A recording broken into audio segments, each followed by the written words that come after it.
Hey everybody, welcome to the Variants. This is the Optiverse show. Young heroes just trying to get along in the world while they're learning their powers, and I think the world's going to end up needing them. So thanks for showing up. As always, I want to point out our incredible cast. Please, starting to the bottom of me, please introduce yourself. I'm not sure that I terribly appreciate being referred to as the bottom of me. But hi, everybody. I'm Rusty Zimmerman, a.k.a. Russell Zimmerman, a.k.a. Bootleg. The first variant recruited, the one that's trying to help recruit all the rest. And I modify, mimic, and sense genetic anomaly powers. Next, to the bottom of Rusty. AKA Randy. Is Randy. Yeah. Hey, everybody. Sorry about that. No, I was just trying to get the Twitch stream up so I could see. Oh, so you're probably not seeing what everybody else is seeing. How about we just say names from now on? Randy! No. Hey, everybody. Really excited to be here again. Very glad. Cool. And how about Sandy? Hi everybody, I play Magnitude. She's got super strength and super attitude. And Danny. Hi, Danny. I'm playing Guishin. He has the ability to control quantum energies, and he's got better things to do. Don't we all? Cassie. Cassie, I'm playing Takedown, who's regeneration, immunity, and all-around speedster. Right on. And I am your GM, Opti. Thanks for showing up. I want to remind you that if you defeat the stream boss by subscribing or giving money or otherwise giving bits, you will gain a hero point, which you can give to another player, GM, NPC, or you can save it and use it yourself at a time of your choosing. I believe that Cassie will be paying attention to that, and we will distribute those if you just take care of that in the chat. Just say, hey, I'm the stream boss, and then say who you're going to give that hero point to. Also, every time you give a little bit, even if it's a little bit, we get a little bit more towards our goal of new art by Slobodan Jovanovic, and we're going to let you choose who that art is. So keep up the good work, and we'll get there when we get there. Does anybody want to recap what we've been through, or is that my job? I remember tacos. That's right. Ice cream was had. Ice cream, tacos. I remember locking the headmaster in a car for 2 hours unattended, like I wouldn't do to a dog. He survived on melted ice cream and those little containers of booze that they put in in like those fancy car refrigerators. But he survived. I believe also that you got in a scuffle with the Dire Girl, to your somewhat embarrassment. And you discovered that there were people. Almost. Yeah, it was almost. Yeah, we beat up a child. You didn't I remember actually. that. What? Hey, Didn't actually beat her I never touched her. Oh, we didn't beat her up. We may have intimidated her, roughed her. Whatever. Yes, we intimidated her. Mistakes were made. Either way, you also realized that there were a couple of people following you, but you didn't quite have it in you after that near miss with Dire Girl to make a scene and go after them. So that's where we find ourselves. Magnitude has accepted a kind of teaching position at the Greystone Academy for the prodigious. Headmaster thought it was important enough that she be there, so he decided to pay her. Everybody else thought that was a little bit weird since they're not being paid, and I'm sure that we'll hear more about that as time goes on. I offered to split it. So, now that you are all there, you've been doing classes for a couple of weeks. Chameleon, this is all pretty new for you, specifically going to school, and school in English, no doubt. So, how are you handling it? Well, he has been trying to sort of get acclimated to the whole thing, but while that's been going on, he's also sort of started something weird has been happening. His scales, he has scales starting to show up all around his body, so he's feeling really self-conscious, and maybe like wearing his suit more than more than is appropriate. Exactly. Like he's very much like what's going on, and so he's just sort of trying to keep a low profile as much as an invisible guy can, so he can do it all the time. I mean, sometimes. Right on. How is he enjoying Magdalena's dance classes? Is that the kind of thing that he would get into? It. Right on. He would, yeah. Good. He's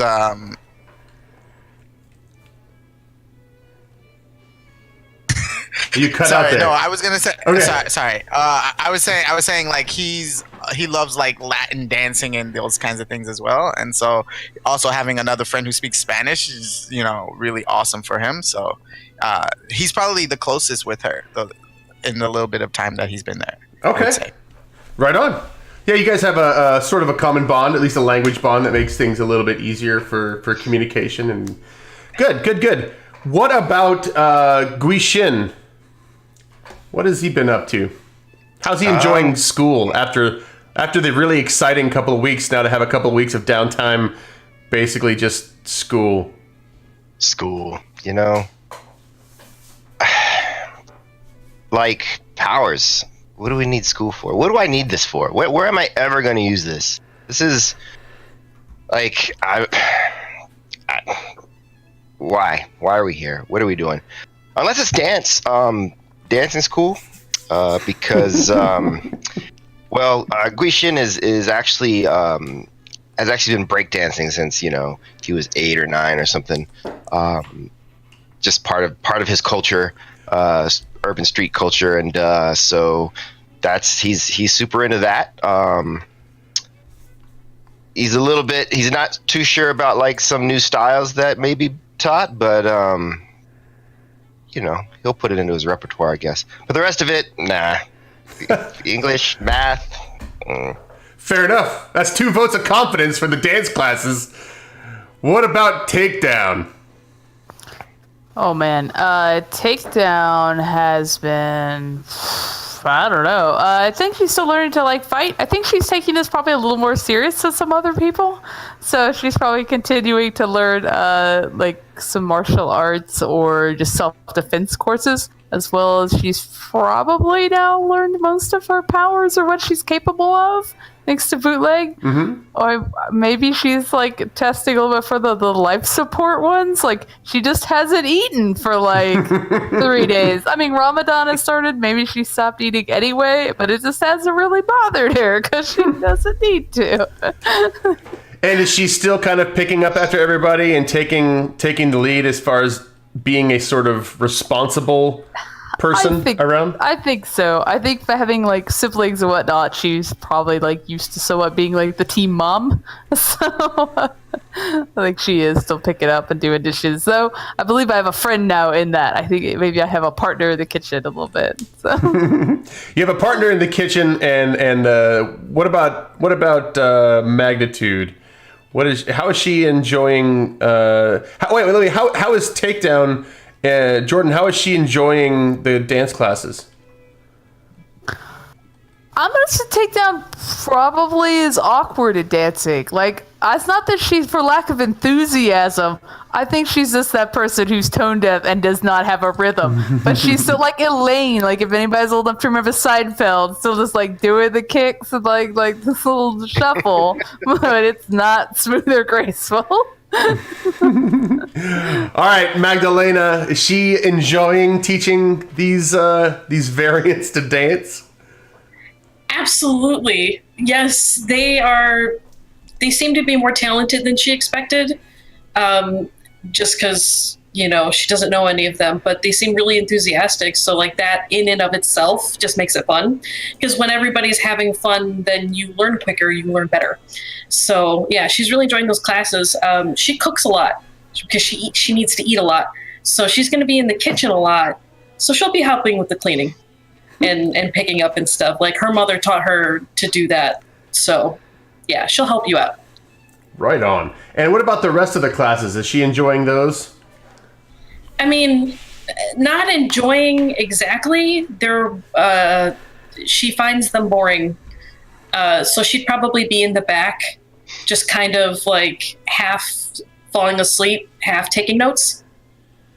So, for those of you who are paying attention at home, the classes essentially look like this. Either the headmaster is doing the teaching, or the headmaster will bring in some sort of expert to give a lecture and then assign homework, or he will assign Bootleg to suck all the information out of somebody and then regurgitate it to the class before it goes away. So you have basically three options, not actual options, but that's basically what it comes down to. And as you would expect, the headmaster is not the best teacher. He is grumpy. He doesn't put up with any excuses, no matter how warranted. And he yells a lot, and he doesn't like to be corrected. So he's basically like the worst teacher of all time. I'd like to point out that doesn't stop Guishin from making excuses, because he sure does. You will also remember, as you're going through, that even though the headmaster barks a lot, you can't remember any actual consequence for doing anything that he doesn't like. He just kind of grumbles and barks and then moves on as if he's got something better to do than to help you achieve your destiny or whatever. On the weekends, is he sitting on the lawn yelling, "Get off my lawn," and like...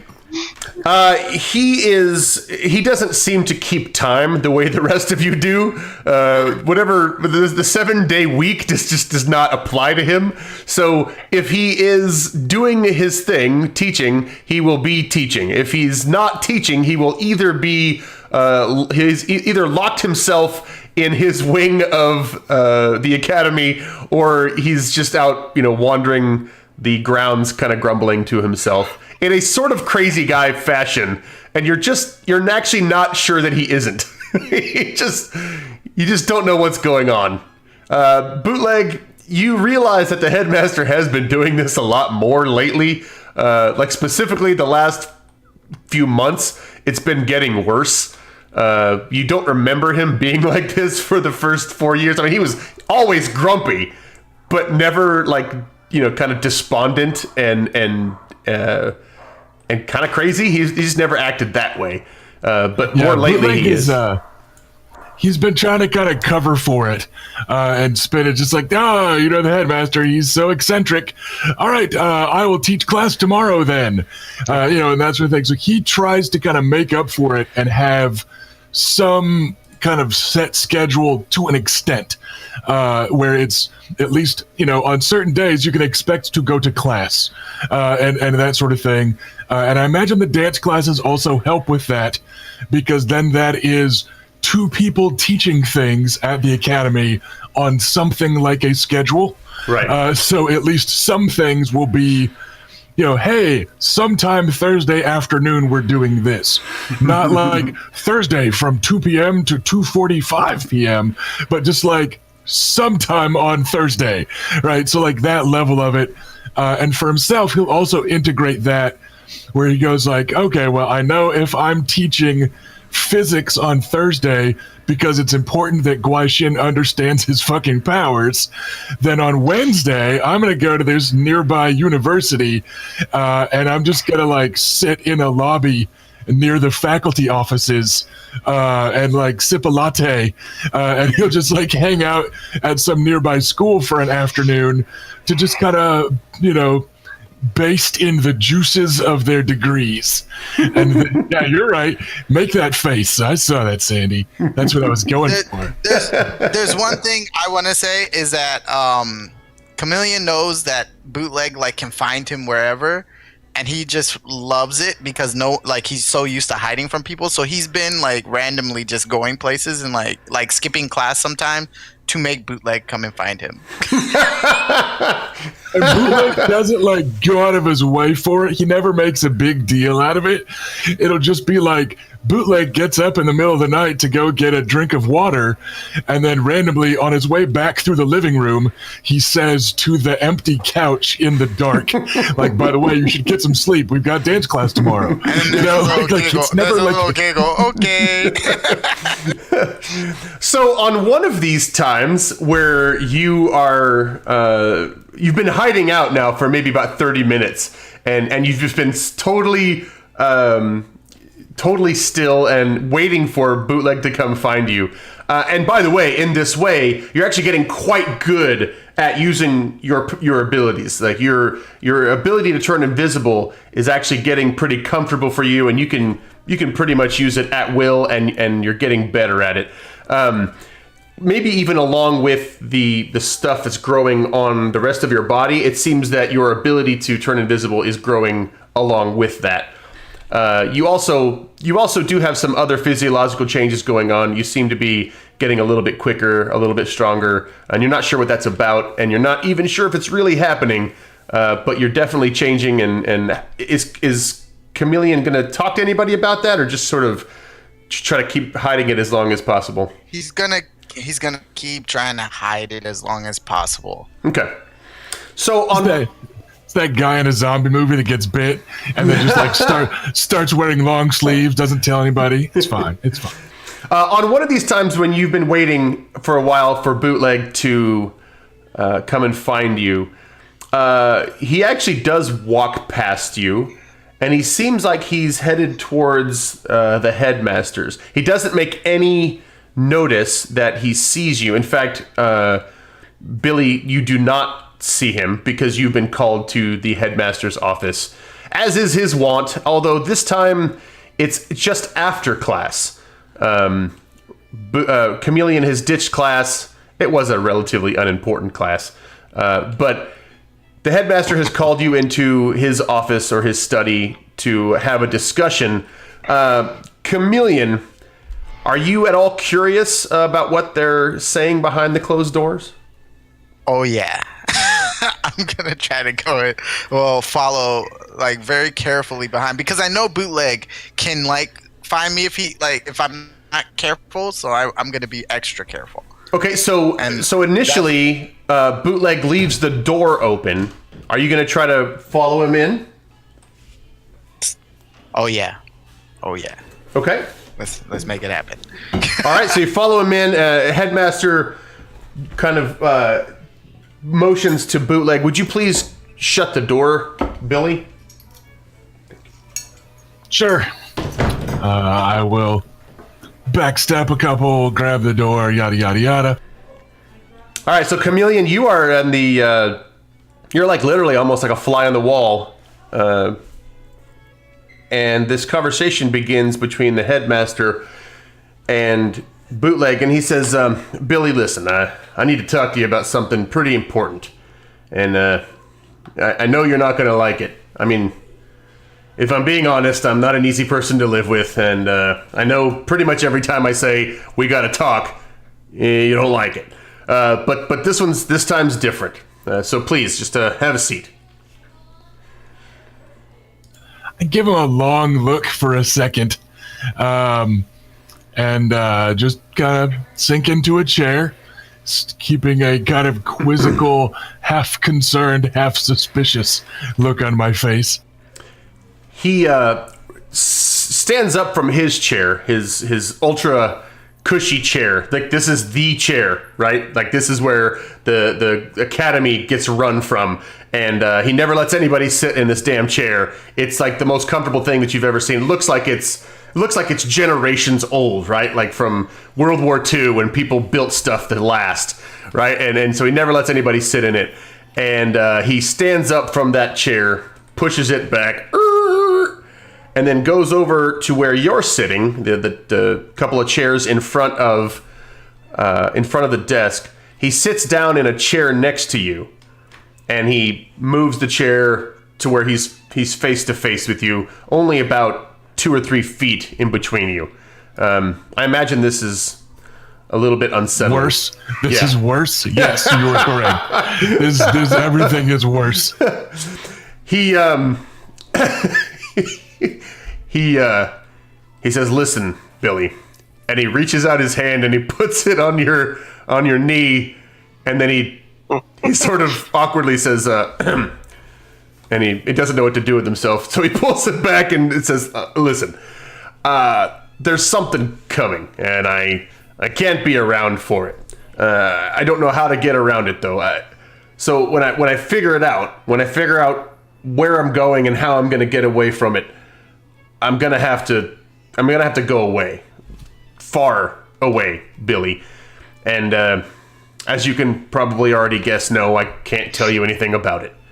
I know I'm a piece of crap, but I hope I at least did one last good thing by getting you all together to prepare for what's coming. So, in addition to all this, I know it's heavy, and I know you're gonna have questions, and no, I'm not gonna answer any of them, but I'm gonna leave you with a few bits of advice, just in case I don't get to say goodbye.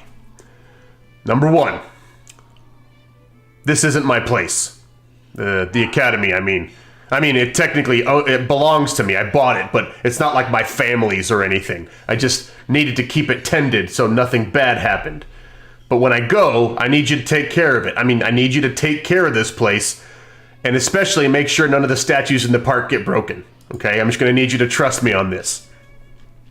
Number two, aliens are real, and I just need you to deal with that and not freak out when the time comes.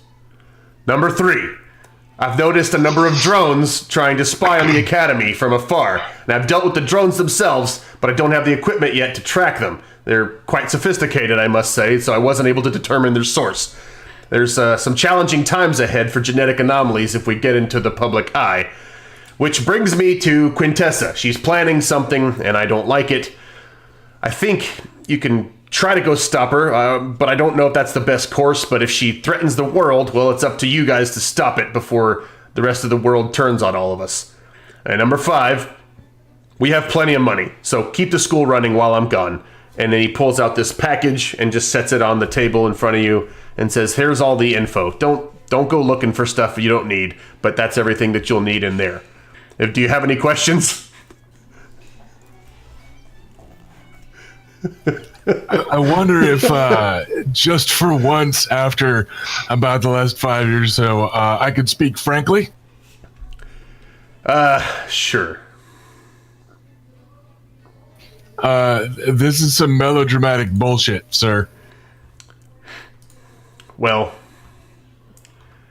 I really would like it to be otherwise. I really wish I could tell you more.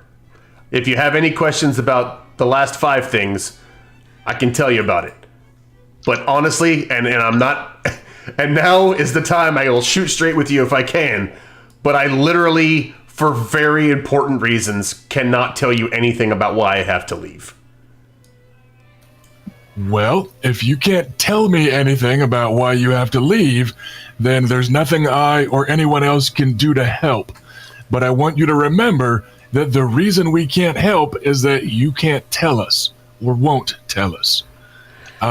So I guess that handles number one. In terms of running a school, sure. I am able to generally pick up background knowledge from really smart people. So I'm sure I can keep this place afloat. In terms of aliens are real, why not? I'll file that one away to worry about when I'm trying to go to sleep some night. In terms of Quintessa, I was already kind of up to the idea that she was doing something awful, trying to recruit people at the very least. So we'll, I don't know, just try to keep an eye out on her as much as we can. But yeah, most of all, I just want you to remember that this is melodramatic bullshit, and that if nobody can help you with what's coming, it's because you're not asking for help. It is not, let me be very clear on this. It is not because I do not trust you. It is not because I don't think that you can handle it. It is because if I do say anything, it might have ramifications that that I'm not prepared to deal with, and neither are you, frankly. And it's not about ability, it's about... Well, I know I've asked this a lot in the past. I'm just going to ask you to trust me. Now, regarding the other things, I can talk to you as much as I can about those things. My current plan to get out of here is to contact some people that I know, well, from another world. But I can't have them coming here. I can't have them coming to Earth. It's not time for that yet. So if my plan works out and if they're willing to take me in, I might have you all take me into space to drop me off. I know this sounds incredibly odd, and I know it sounds ridiculous, but I don't think that anything else you've dealt with is making any of this stuff so out of bounds. So there it is. That's my spiel. I wouldn't be giving you leadership of the variants if I didn't trust you. You've more than proven yourself, and that's probably the last time I'm going to say it. So, I think of you like a son. I never had kids of my own, probably for the best. But I think you're probably worth not being sad about. That is, if I had you as my real child, I probably wouldn't hate you. So, anyway, thanks for doing everything, and I'll see you tomorrow. And then he kind of stands up and goes back to his chair. Actually, one more question. Sure. Yeah, I lied. It's actually going to be two. Okay. First off, the statues that cannot break. Oh. Are they people? Are they people turned stone? No, nothing like that. No. Yeah, it's so weird for me to think something like that. No, nothing like that. All right, and then the other question. Listen, I probably could have. Probably could have been less obtuse about that. The statues are actually part of an elaborate ritual that keeps what lives underneath the grounds at bay. So there's that. Yeah, cool. That's good to know. It never seemed important to talk about before. I didn't want to scare you guys, but yeah, there's pretty big demonic rift that sits right under the school. I imagine that helps with the property values and why you could afford this joint. I mean, have you ever looked around and thought, why do they call this place Greystone? There's not a gray stone here. Yeah, it's because the gray stone demons that live underneath the school. Just make sure that the statues are maintained and everything should be fine. Well, anyway, it's important. It's important to the world that we just, that we keep this place safe and that nothing happens to it. And that's why I decided to put the place here, because I could keep an eye on it. Now, what's your next question? Yeah, that's right. I had another one. So, are you an alien? No, God, what? Do I look like an alien? I Not that there's don't anything know wrong what with that. aliens look like. Some of my best friends are aliens, but no, I'm not. I'm a human. I mean, kind of. I mean, pretty much. I mean, I'm not human. I just... That answer's complicated, and I don't really want to get into it. It ties into the reason I can't tell you about the other stuff. But I mean, surely you've noticed that I'm not a genetic anomaly like you.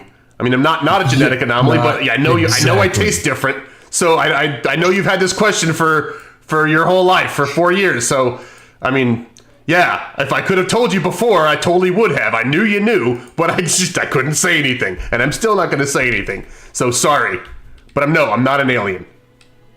I come from Earth, 100%. Is that it? I was just wondering because that might have actually explained some. No, I know it might have explained something. I know you would love for me to be an alien because I don't know how to be human. I get it. Ha ha! Laughed the headmaster. All right, are you done? Don't forget the package. Human alien hybrid. I am not at all alien at all. No, I have no alien blood. I'm 100% human. Is the thing in your head an alien computer? No, God, stop. I'm not going to answer more personal questions. Yeah, it's so weird for me to just randomly bring things up. No, like listen, this, I know you've noticed this. I know. I've had this my whole life, and you've never said anything until right now. This is a classic thing that somebody says, right? Well, I wouldn't hate you if you were my kid. P.S. Aliens are real, also demons. Merry fucking Christmas. Just... Listen, it's been 5 years and you've never thought, hey, maybe I should ask him about that plate in his head. Oh, no, I've thought plenty. I just never felt comfortable asking you.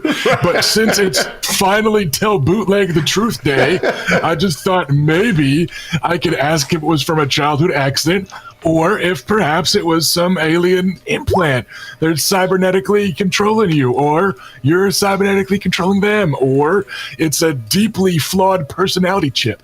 But fine. I'm just going to take this bundle of paperwork and I'm going to go, and I want you to sit here and just... Yes, I'll feel bad about myself and my life the way I always have. Now get out of my office. Thank you. This was a good talk, Dad. Take it back. Get out of my life. All right, so did you take the package with you? Yeah, I grabbed was it envelope? Yeah, it was a big fat manila envelope. Yeah. I'll grab that. All sorts of details on financial stuff like that. Yeah. All right, Chameleon, when the door opens, do you make any attempt to get out, or do you stay in the office? I'm going to stay there for a minute and see what he's going to do next. Bootleg, do you shut the door behind you? Yeah, I think it feels like it needs a decent little slam. Not like an angry tantrum slam, but like this conversation is over, and this is the exclamation point on the conversation being done. So sighing and shaking my head and looking at this fucking envelope now, and trying not to think about the fact that I'm walking on demons or something, apparently. I'm apparently now the middle of a demon alien sandwich. I'm going to give the door a good solid tug behind me and stalk off down the hallway. So what I am going to do, what I'm going to do first is try to find a place where I would be out of eyesight of the headmaster to like go down there and just sort of take a second to like recollect myself, because that was a lot. And Chameleon, not being from America, he understands everything, but he's like, maybe I misunderstood. Maybe he's just like, what? Like aliens? And no. So he goes what is in the office? Like, is there a big desk? He's got a really, really large desk, and he's got the chair that I mentioned. There's a Chesterfield couch that kind of takes up one entire side of the room, and it's all surrounded with a bunch of books. It almost looks like a mini library. He's gonna go hide behind one of those and just sort of take a second to open his eyes and just be like smack himself. So you said you close your eyes or open your eyes? He's gonna open his eyes a little bit. Yeah. So you open your eyes, and the headmaster is staring at you from a couple inches away, and he says, I couldn't tell Billy this because he asks too many questions, but one of the things this thing does, and he taps on his head plate, is it tells me the location of genetic anomalies. I've known you there the whole time. So listen, I think you're a good kid, and I know that you're going to tell everybody else. So that's fine. I trust you. I believe in you guys, and do me a favor and help Billy. Just be there for him because I think he's gonna push himself too hard. I think he's gonna take it really difficultly whenever something bad happens, and the world is gonna need you guys. And and frankly, I think you guys are the best. I really like you. So just don't say that. Just try to, just try to be like superheroes or whatever. Okay, get out of my office. And so he's gonna move really quickly to the door, go out, close the door behind him really carefully, and sort of just stop, because he sort of felt the gravity with which he just heard the headmaster sort of speaking, and the first person he's gonna go to is Magdalena. Yeah, because there's some shit to talk about. Actually, you know what he's gonna do? He's gonna go to Magdalena. He's gonna tell her to try to get all the other people besides Bootleg who weren't there so he can tell them they are living on top of whatever they're living on top of. Okay, so you tell Magdalena to get everybody together. Sandy, what is Magdalena doing? She's literally walking through the mansion, screaming for everybody to come out of their rooms. She's not even bothering to like knock. She'd be like, "Everybody get out of here right now!" She's just screaming it. She's like, "We gotta talk, family talk, everyone, family talk time." Yeah. And she's just purposely walking where she knows most people hang out to see if they could hear her. And Eugene and Jordan, when you hear Magdalena screaming for everybody to come down for a meeting. Yeah. Takedown's probably in the pool, just doing laps or whatever. That comes out, like, puts on a robe. It's like, what the hell is going on now? Where's this meeting at, Chameleon? It's going to be in like, I guess one of the classrooms, because that's where he would know all of the places yet. And but he's gonna pick, is you know Billy, what? He's gonna pick the dance classroom. That's what I'm deciding. Is Billy invited to this meeting? I assume that he's hearing. I assume that he's hearing Magdalena screaming throughout the. Oh fuck! Right? Yeah. I mean, yeah. Wait, can you uninvite Billy?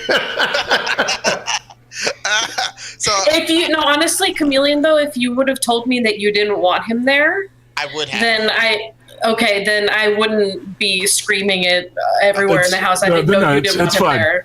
Let's not retcon it. We're just gonna say instead, Billy just made like a beeline for his truck when he left the headmaster's office. He was just like, I need some fucking air. He goes for his truck. He goes for a drive, and he's just gonna like pull over on the side of the road somewhere up here in, kind of rural upstate New York to just kind of fucking sit and flip through financials. So you guys keep going. You guys have fun. Yeah. So as soon as all of them are in that classroom, Chameleon's gonna start talking a mile a minute. You guys, the headmaster, he wants us to go to space, and there are demons or something under the grounds. Like, I don't really understand what all of this is about. Demons? Did you just say demons? Did he just say demons?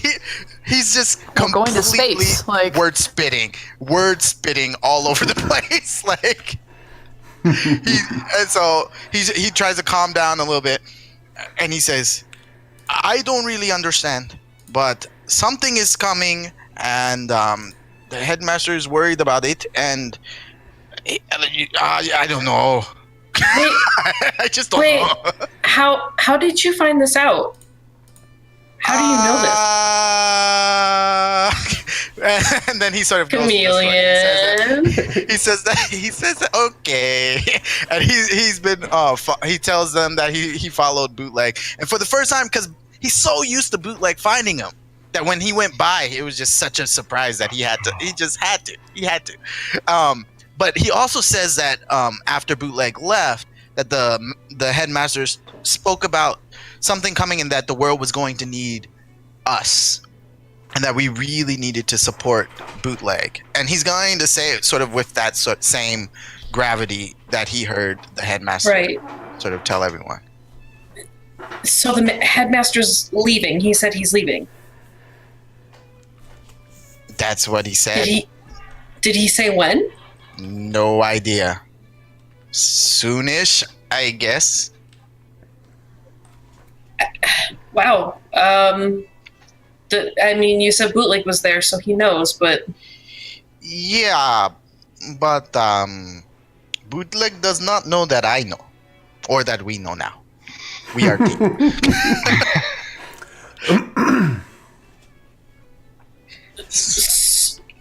So aliens in space, huh? How do you guys feel about that? Aliens and demons and who knows what else. There could be anything. So wait.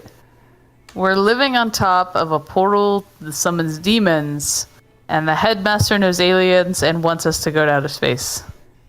To take him there, right? He wants to go there.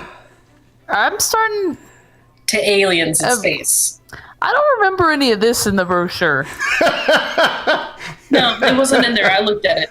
It's not there. I think it's kind of cool, actually. It's a lot. It's a lot. Demons kind of creep me out, though. I don't want like. I'd rather go to space. Yeah. I'd rather go to space. Me too. I don't have to breathe, so yeah, I'm on board. Bootleg, do you still have the police scanner wired into your truck? I can't see why he wouldn't. So yeah, he's going to be sitting there now with like the documents pulled out. Whatever the least important looking document is, he's got it flipped over and he's like giving himself notes for how he's going to talk to the team. Like, number 1, high altitude tests of our crazy gold plane. Number 2, takedown still breathing, question mark. Number 3, quantum field for environment, question mark. You know, and like he's trying to like work up some simple bullet points and he's like, statues? Yes, no. Trying to decide if he's even going to mention that, you know. But like, so he's working out his own personal like flow chart for a team conversation. But yeah, he generally always has the police scanner on, normally just for kind of background noise. But on the off chance he hears something that needs superheroing, he can be ready. You do hear something on the radio that does catch your ear. There was a break-in at Kilborn Fabrication.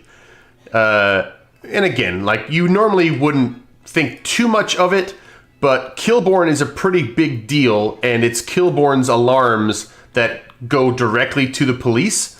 So the fact that, like, it's happening in progress, and the fact that it's happening to such a big corporation in Proudhaven does catch your ear a little bit. Okay. That said, we are like an hour out from Proudhaven, aren't we? Like, yes. by drive. Yep. But by plane, we've probably clocked that a couple of times.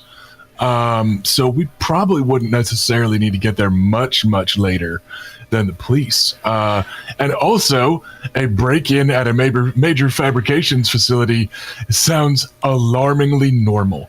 So, yeah, he's gonna put his notes down, and his truck's gonna kick up a little gravel from the little, like, roadside roundabout type of thing where he's stopped, and he will rush back to the academy thinking that maybe apprehending some burglars, or even just the good PR of trying to do so, might be something comfortingly mundane. All right.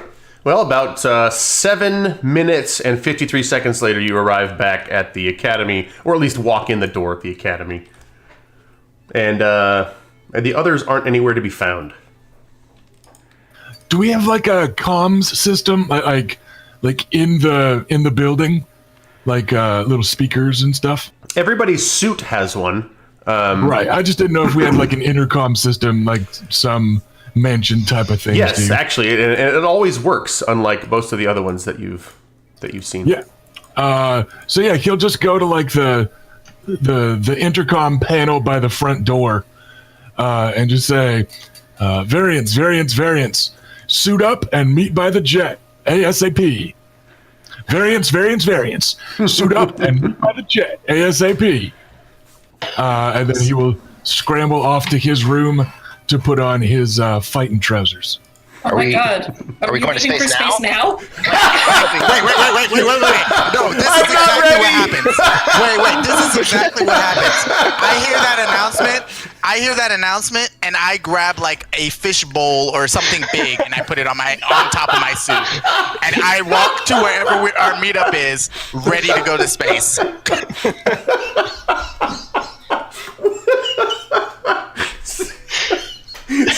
I will take a shot of that on my phone and send that to Billy as like an answer. It's affirmative. So Bootleg, you get this text as you're putting your pants on of Chameleon wearing a fishbowl on his head, and then And then once you get down there, he's walking to the plane, and he's got this fishbowl on his head. And he's trying to like get like this would be like a space walk, like a coolish space walk kind of thing. So like Aerosmith is playing in the background as he's walking to the plane, singing "I Don't Want to Miss a Thing" on the way to the plane. That's fine. Bootleg is going to pointedly not respond to the text, and just not say anything to Chameleon while he is waiting at like the ramp to the ramp to our jet, and just getting everybody on board. Come on, y'all! Everybody in. Guishin, get up front. Try. Minus 4, 3, So- 2, 1. Fly to Proudhaven. So, not the moon. No, Proudhaven. not Got the it. moon. Just Proudhaven. Chameleon, get that glass off your head. We are gonna go help the Proudhaven PD with a pretty major breaking and entering up in their regional facility. He takes it off really sad because he was really excited about space. We're breaking into what? Everybody get strapped in. We're not breaking into anything. We're going to do a good PR hit and help out the PD with this breaking and entering up at a fabrications facility. So If the it's police major are enough- breaking and entering? That's not really how it works. When the police do it, they call it something else. But no, on the police scanner, something came up that is a major enough incident that it hit us out here in the county on local scanners. So we, the variants, are going to go assist the police, check on the situation, see what needs to happen, maybe beat up some burglars, just see what we can do to help out. We're stopping a breaking and entering. Shouldn't we be flying by now? We are. It's a smooth flight. All right, so you guys are flying, and you're right. It doesn't take very long to get to Proudhaven at all. Maybe even just a couple of minutes. Let's remember, game faces on, use code names, just superhero shit. We're here to help. Don't touch anything without their permission. All right. As we are getting, pulling down to land, I will do a quick scan for genetic anomalies. So I suppose that should be a perception roll. Mm-hmm. Give me 1 second to tab over to roll 20. Sure.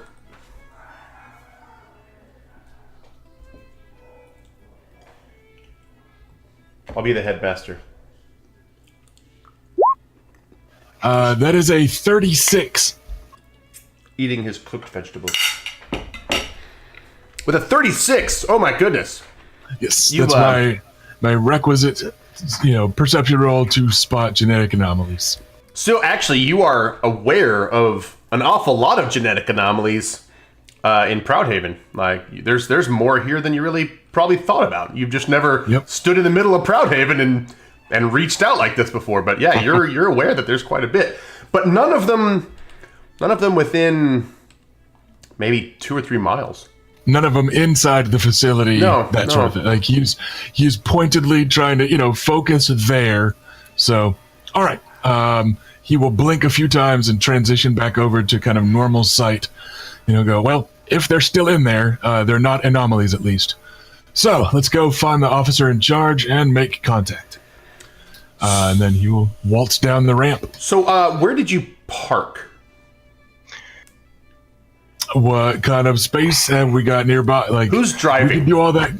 Yeah, Guishin's our designated pilot, but we got all kinds of crazy VTOL bullshit we can do. So yeah, the issue is, it's in the evening. Are there lights on this thing?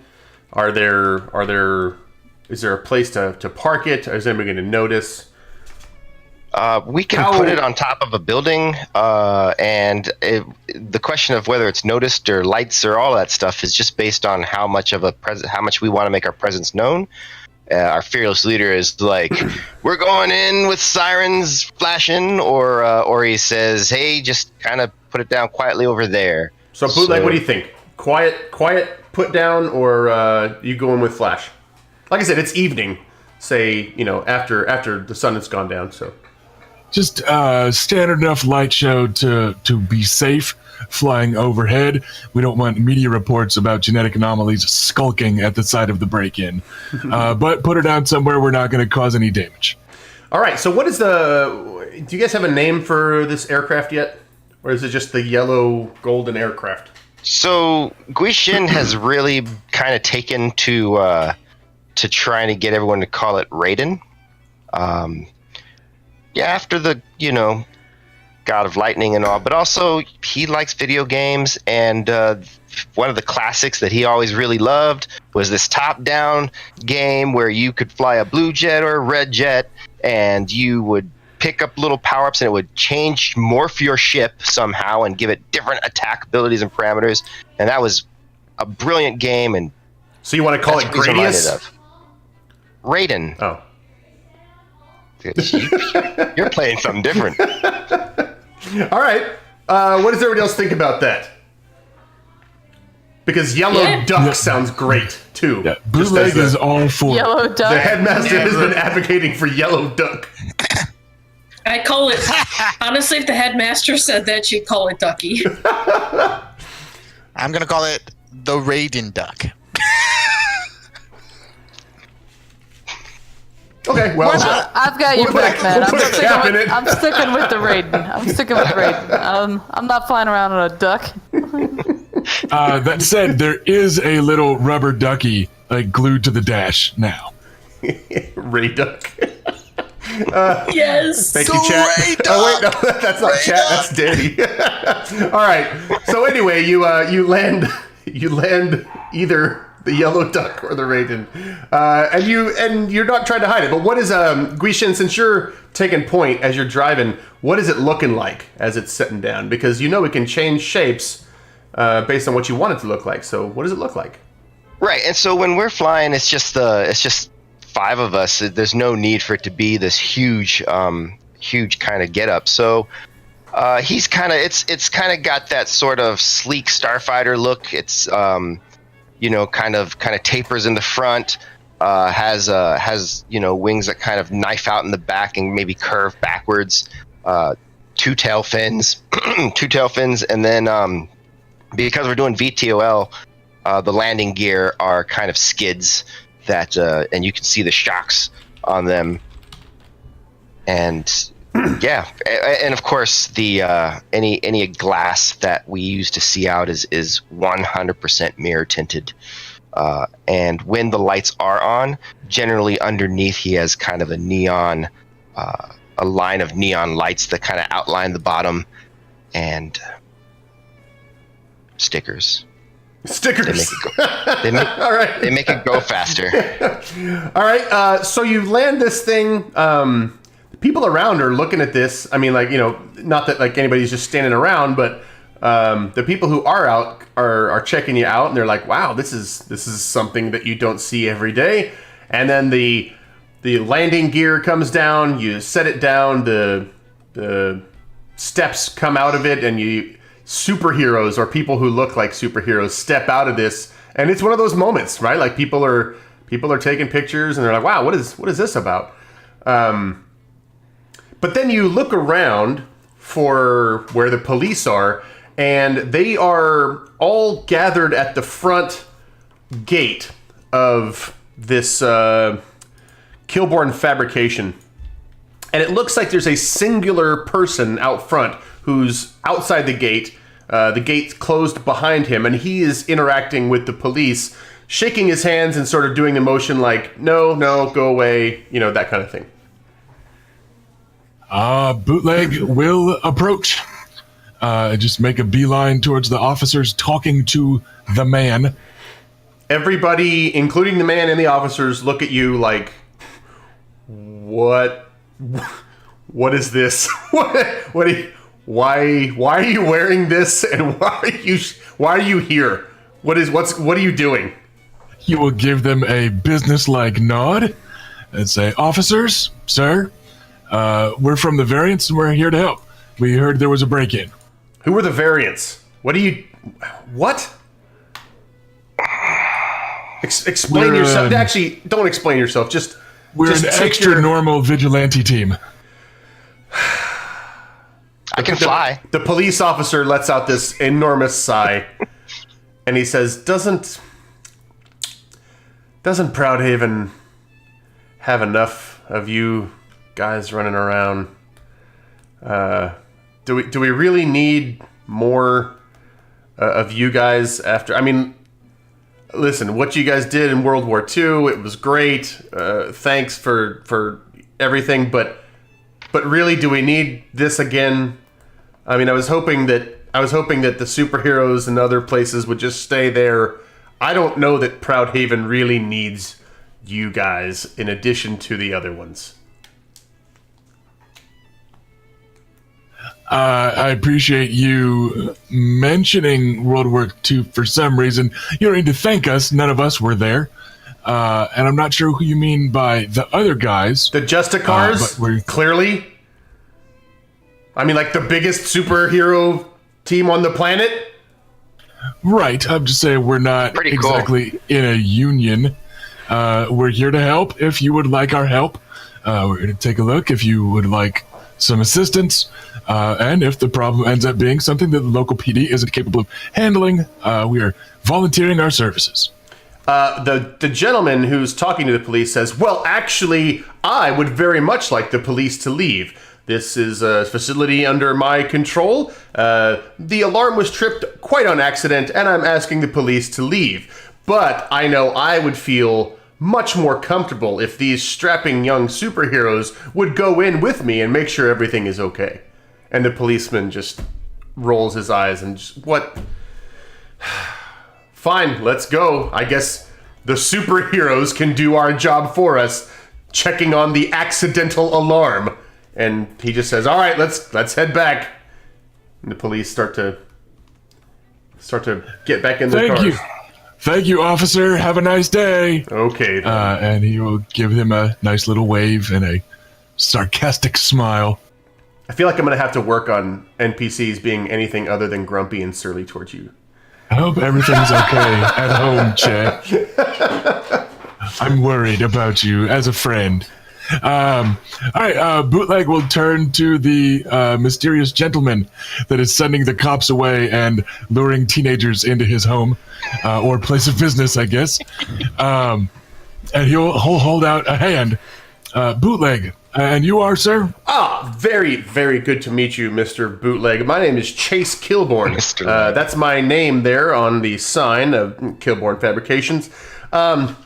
This, if I'm being honest, it was not a false alarm. There was a break-in, but I don't want the police involved, if you catch my meaning. I wouldn't mind you looking around and trying to help me figure out who was behind this, especially if you have any sort of abilities that might make that a little easier. I put my finger up. Give me 1 second, and then I blink really, really hard and use my infrared sight to see if I can sense anything, like lots of groups of people moving through there. Oh, okay. Infrared sight into the building? Yep. All right, go ahead and roll perception. Yeah. Cool. Tabbing over to the row 20s. And Bootleg will just say, "Yeah, well, we'll be happy to help however we can. What is it that you make here at Kilborn Fabrication? I'm sorry, heavy industry isn't one of my fields of expertise. Yet." Oh, no problem. So I'm covering for Randy while he handles the roll 20. And so you see him sort of get like really focused eyes like this. Really Yeah, hard. no problem. What we do here is a number of things. Unfortunately, because of non-disclosure agreements, I can't tell you specifics. But we make things like armoring for certain military applications. We make the kind of things that you might use if you were to want to bulldoze something or scaffold something. You know, anything that needs to be both strong and maybe supple. That's our specialty. So there shouldn't be much that's directly dangerous inside the facility, but if you work with the military industrial, then this could have been an attempt at some sort of sabotage, and whoever was involved may be dangerous. Well, you see, that's what I'm worried about. I don't know exactly why somebody would try to break in here, as there's really nothing that anyone could steal. And so I'm curious enough to not want the police involved, because anything that they dig up through official means might lead to a lot of headaches on my end. Everybody has their secrets, you see. But I would, in fact, really very much like to know why somebody would bother to break into Kilborn Fabrications. Do you think I dare say there would be a financial reward involved? We will help however we can, sir. Just lead the way. I appreciate that.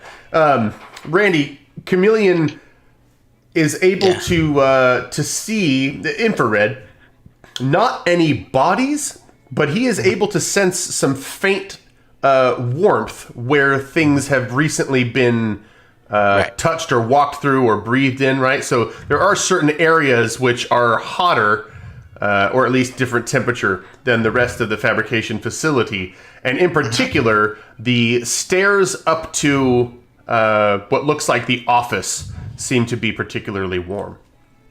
Okay. And the office itself.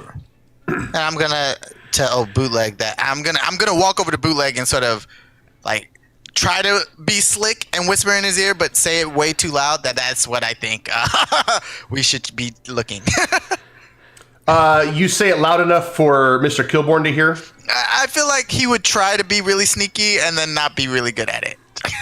I just want to say that I'm going to give you a hero point for that because that's not going to work into your favor. So as soon as you say that, Mr. Kilborn says, "Oh, well, there's nothing really at the office that you guys need to be worrying about. In fact, here, take this." Here, and he gives you each $1,000, and he says, "I really appreciate all your work so far. You guys are my heroes." He takes a picture of you, sends it to social media. The variants are great. What amazing heroes! And then sends you on your way. Whoa! That's really fast. I knew your talents would come in handy. I'll check the office. I'll get my people to do it. Excellent. Perfect. Great. Thank you. Sir, we didn't really find out very much yet. Would you like us to go inside and take a look around? No. That's fine. I believe your dark friend here that he's telling the truth. And we'll just call it a day. It could be really dangerous. I mean, it just doesn't take anything for me to look. In fact, I'll just look real quick, and then no, Mister. And then Grecian actually teleports into the office. He says, "Where did your what's the correct term? Where did your Asian friend go?" That is not quite it, but. He's just doing a quick search of the perimeter, and I'll point kind of off to one side, like I can see him. Like, see right there. Can't you spot? Anyway, he's quick. He's real quick. That's his special power. Yeah, like this, and then I'll just. Well, back in my day, we did. Anyway, he looks at you, Bootleg. Is he watching me? Is he watching me? Well, no. Now he's irritated, and he's turning to Bootleg, and he says, "Are these your people? You're the leader of these people?" Yes, sir. I'm the field leader of the team. We're not gonna leave until we're sure that you're safe, sir. He puts his hand on your shoulder, and he kind of presses down, like he's trying to like grab your muscle right here to kind of like dads do, like when they're trying to mess around, but it really hurts. And he says, "I need you to take your people and leave now. This is my place, and this is going This will go from a heroic moment where the variants make their debut to, oh no, the variants broke into my my fabrications, and they're probably the ones who are to blame for this. I need you to leave now. Can I? Back. Very good. Sorry, can I grab the dude's hand off of his shoulder with my super strength? You absolutely can. Yes. I'm going to start putting pressure on it so he can tell how strong I am, but I'm not going to crush it. And I'm going to tell him to never touch us again without permission, and then let his hand go. He says. He pushes away from Bootleg, and he puts his finger right in Magnitude's face, and he says, I need you freaks to get out of here right now before I take extraordinary measures to make you. And now it's very clear that when he says freaks, this has been bottled up in him the entire time, and he's just been waiting for a reason to be as ugly and hateful as he is now. That's what I was waiting for. Yeah. Bootleg is going to give him a long and unflinching look. You're not gonna fucking intimidate Bootleg by touching him unless you're the headmaster putting your hand on my leg in a moment of kindness and compassion. That's the only time I'm rattled by the bad touch. So Bootleg just kind of gives him that like unflappable Texas stare, and then makes a big show of reaching up and triggering his comms. All right, y'all. We've been asked firmly but very politely to leave before there's any sort of legal trouble. So, you've got 10 seconds to get back here to the front entrance, and we will be politely escorted to the gate by Mr. Kilgore himself. 9, 8, Okay, 7. so in the 30 seconds or so that this has been going on, you teleported into the office directly? yes. Or just some random place inside the building to get your bearings and then headed to the office? Well, presuming that that the office, the direction and where the office was indicated when Chameleon was discussing it, that's where he would have gone. Yeah, we're a superhero TV show, so I'm just going to say that you made it right into the office in one. And so you look around this office, and there is signs that something is amiss. I mean, the place has been rifled through, and there's no indication, or at least you don't see anything particular that is moved or necessarily out of place. But you don't know exactly what you're looking for either. All you can see is that stuff has definitely been moved around and ruffled. Paintings are out of place and, that sort of thing. Somebody's looking for something. Okay, but there's no body, doesn't necessarily see or hear anything. I'm going to go ahead and make a perception test just to be sure about that. So, yeah, he's... All right, and then when the message comes through on the comms, he'll just kind of give one last glance over everything and then bounce on out. Okay. Yeah, you see the door is unlocked and open, but there's nothing else that you see that really catches your eye. So you bounce out and you're with the rest of the team. Takedown, I believe that you were running super fast, going somewhere. What were you doing? Oh, no, she just was running off to, demonstrate super speed. Oh, okay, so she was just showing off. Okay, cool. Yeah, she was just showing off to, that's what he did, duh. Okay, so you are back out front, outside. Chameleon went invisible. Okay. He didn't go anywhere, so he heard, he wasn't able to get very far when he heard them being ridiculous. But what he does do is he walks up really close to the guy and then pops back in with his eyes first, just to give him a little scare. Oh, yeah. Well, that's unsettling, isn't it? Maybe it was you that broke in. That's what I'm thinking. So you follow him outside the gate? or you leave? What I'm thinking is if you put your finger in her face and call us freaks again, you might need to get the cops back here pretty quickly. But as long as that doesn't happen, you have yourself a nice evening, sir. Okay, so you walk out the gate. Is anybody? I'm assuming everybody is. Is anybody doing something other than following Bootleg outside the gate? All I want to do is I want to look while we're walking for open windows or ventilation shafts or something. All right, roll perception. Yeah.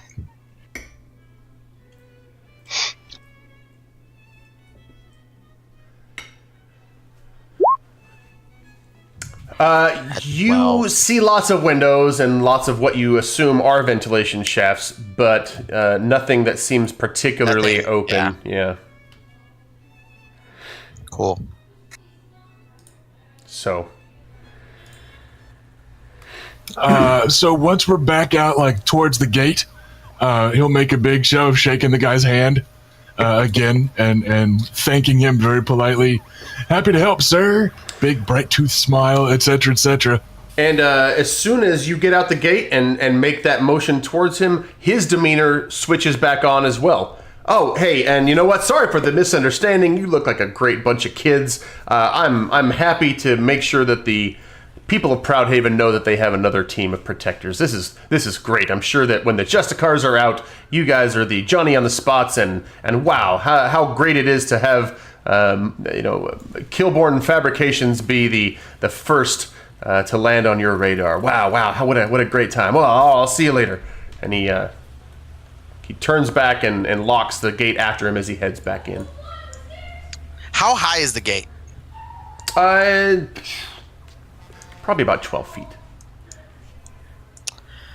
And how guarded does it seem? Can I make a perception for that? Yeah. Yeah. Because I want to go back in there. I really want to go in there, you guys. Ah, fuck! Sorry. Those perception checks are really going your way today, guys. It's not like you're blind. You're seeing what you see, but It's there. What you don't see is much security. In fact, you don't see any. It seems odd for a fabrication manufacturer of this size, but you do not see anything that you would label as security. So, like, not even cameras or anything, right? Like, Oh yes, obviously no. not security There are guards. cameras. There are cameras all over. There's no physical No security. security There's no, guard or yeah, people. right. There's no Yeah, people. Yeah. But there's obviously a fence. So, they have they have mundane means. Yeah. All right, y'all. Let's go mingle with whatever crowd is gathered. Just very briefly, introduce ourselves. Tell them that we're the variants. Tell them we were happy to help Mr. Kilborn. We weren't able to completely get to the bottom of this break-in, but let's make sure. Are we just saying goodbye? Let's make sure that everyone sees that we were here and that we are now walking to our ship on good terms with Mr. Kilborn after we go shake hands with anybody that saw us arrive. So let's take 5 minutes, mingle with the crowd a little bit, and we'll meet back up on the jet. Okay. So yeah, there's some people around who were like, "Wow, like we saw you guys doing cool stuff. Did that guy just disappear?" I think you guys, like 3 of you just disappeared, right? We pulled a super speed recon of the facility on Mr. Kilborn's behalf and used our extra natural senses to find several key clues that we hope will help him get to the bottom of this attack on the security, sanctity, and privacy of this important industrial complex here in the heart of our fair city. One of these people, she's a gal, maybe about 25. She has her cell phone on her, and she says, "Oh my God, it's you guys! Look!" And it pulls up the social media for Mr. Kilborn, and it's got you guys right there, just like variants save the day. Glad I could count on them when I couldn't count on Proud Haven PD, that kind of thing, or like really antagonistic in a sort of like backhanded compliment Please kind of tell way. me them is like capitalized, like stressed like that. Yeah, right. So it's extraordinarily complimentary towards you guys, sort of really backhandedly dismissive of the PD, and basically making you guys kind of a little bit of celebrity at this moment, at least for this gal right here, who's like, "Wow, can I get your autograph?" and all that kind of stuff. So, I have the fame complication. All right. So this is the greatest moment of Takedown's life. She is posing for every selfie. She is signing everything. She's very excited. She's not using her code name. She's calling herself Jordan. All right, give yourself a hero point. So Takedown, aka Jordan. Pointing them to her personal social media. So everybody knows your name. Everybody knows who you are, and they're like, "Wow, everybody, this is so great! Like our own little hero. How great! She's so cool. I love that haircut. All kinds of cool stuff." She forgets, at least for a while, even about the plan about going back to the plains. She's probably like slowly being dragged back by somebody. Bootleg will do that kind of country boy all shucks at the compliment on social media. He'll go, "I'm sure that the police would have helped out if they could have, but not everybody has the gifts that we do, and we're just happy to help as much as we can." And he's gonna play it mellow and be that lantern-jawed team leader dude. Just trying to kind of sound humble. Mention our unique gifts in a way that any young anomalies that might be listening can feel better about themselves and that sort of thing. Is anybody else? You want to see our badass plane? Yeah, we totally do. So by this time, they can all take a look at the plane as we fly away. It's been about 15 minutes, right? And Jordan is still signing and talking. And are the rest of you following her example and giving out personal details and real names and that kind of stuff? Not personal details, no. But I am taking selfies with people doing like strongman stuff, like lifting them up with like one arm. Okay. So Picking up one person to use as a selfie stick. Everybody else has some kind of mask that they can wear. Takedown clearly doesn't care. This is she's owning this moment. Is everybody else wearing their mask? I'm super masked, and Goggles on. Yeah, goggles on. Yeah, everything. All right. So basically, Jordan is the only one whose social media now is gaining followers by the minute. Yeah. All right. Cool. They wave at you. They see your neat plane. What do you tell them when they say, "Oh wow, what kind of plane is that?" It's a Raiden. Right on. So they see you leave in the Raiden and duck class, like the Ray Duck. Yeah, Ray Duck class. Yellow duck class. All right. I think that's a good place to stop and take a 10-minute break. So we will see you all in 10 minutes. Chat, there's a lot that's happened, so get somebody to catch you up if you're new, and we'll see you back here in 10 minutes as Jordan and the variants return. See y'all then.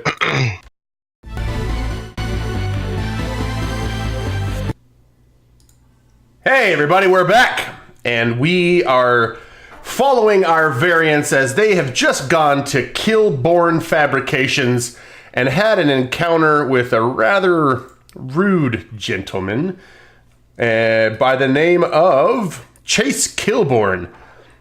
He says that that's his name on the sign. And he was pretty excited to have the variants there. He put them on his social media as heroes. But when the cameras were off and it looked like his office was going to be investigated, he turned downright hateful. So they shook hands and signed some autographs on the way out. And now you are airborne in the yellow Ray Duck. And how's that conversation going now? Right. So Chameleon wants to go over to Bootleg and said, "We're going back, right?" That was like that's what we're doing, right? Maybe? Yes, but first we're going to make sure that everyone sees us leaving. So, Guishen, let's slap a couple extra spotlights on this puppy and make sure that everyone sees us fly away. Maybe do a quick buzz of that parking lot where we're hanging out with everyone. Just let them, clap, wave, cheer, and that sort of thing. Everyone else, strap in, safety first. Takedown, while we're doing that, please set up a Variance Twitter account. Congratulations, you are our social media head. So let's make sure that everyone sees us as we're leaving, and then we're going to go stealth mode, land somewhere nearby. I'm going to drain some rando's powers. I'm going to boost Guishen's powers, and Guishen, you're going to teleport the rest of us back inside. All right. So with that extra spotlights, extra neon lights, also under the wings. So if you imagine like kind of sci-fi futuristic planes, and the wings would have like open fan blades in them, but instead of fan blades, it's really large speakers and subwoofers. And then so when he kind of takes off, he throws on some high energy K-pop and just kind of swings it around and just flies 10 feet over the heads of the crowd. The bass just booming down. A mix of Korean English stinging, and just kicks the accelerator and zooms off into the night. And then once we get a little bit further away, kind of cuts everything down and actually changes the look of the ship entirely. Exactly, yes. So, yeah, and then once that happens, we can just kind of cruise back around and find a place to put down that's going to be completely out of the way and not seen. Like, even on top of the facility itself in blackout mode in the middle of the night. Somewhere farther away. They probably have a pretty okay security system. So just somewhere like a block away, somewhere dark and quiet. Easily done. Okay, so you guys are somewhere dark and quiet, and you're running in dark mode. So go ahead and roll a pilot check. Okay, I'm going to roll a pilot check here. This way we'll be able to see how well this happens. I'm okay with that. That's 20 total on the pilot check. Absolutely. So everything goes basically as you had planned on it going, no surprises. You set down quiet and dark in a place where there's not many eyes. There's very little light. This Kilborn Fabrications is a little bit away from the center of the city, so more of an industrial area. So it's not that difficult to imagine that there's a place that you could find a land that's more underdeveloped or undeveloped and without a lot of light. So no problem. All right, and then just everyone give me a minute, if you please. And he'll like recline the seat that he's in, and just kind of close his eyes. And I'm gonna scan through the anomalies that I tagged with that 36 perception roll, and I'm gonna find someone in the meta, someone with a decent amount of power. In the fluff, it actually kind of doesn't matter because I still gain power just based on the percentage of their shit that I steal.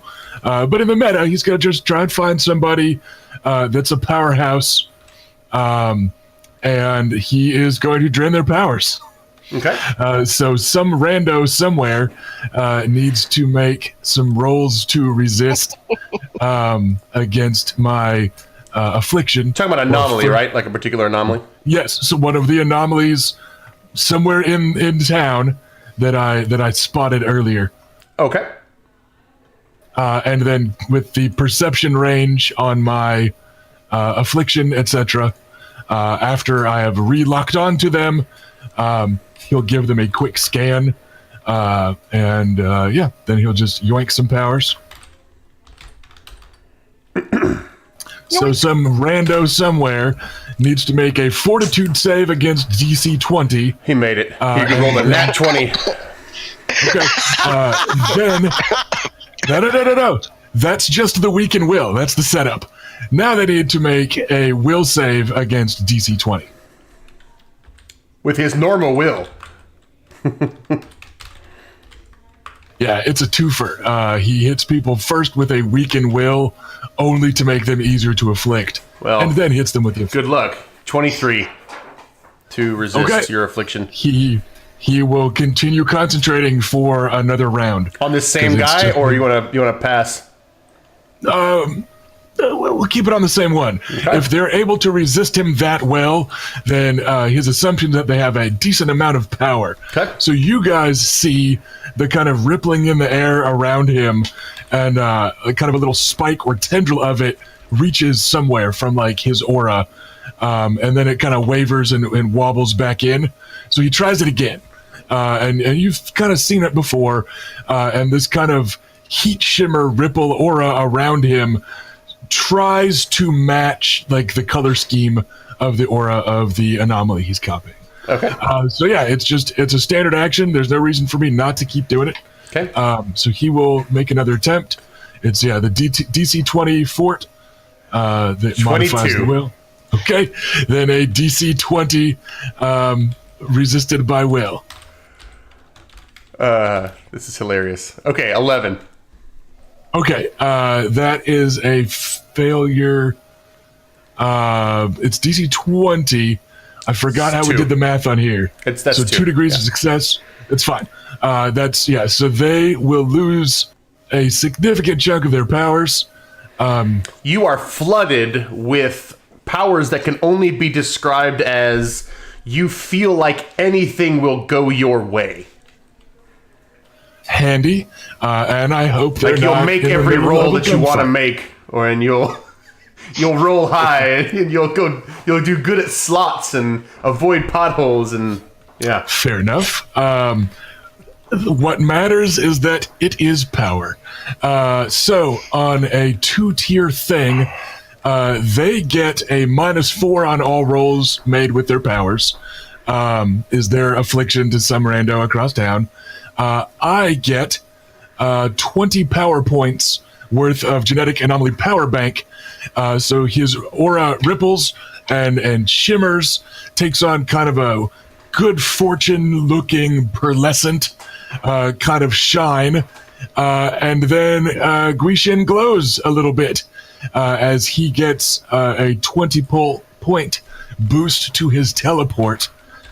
Which I think we're going to need a little bit of everything here, but we're going to turn that into some extras with Portal, and then some extras with, let's go Extended.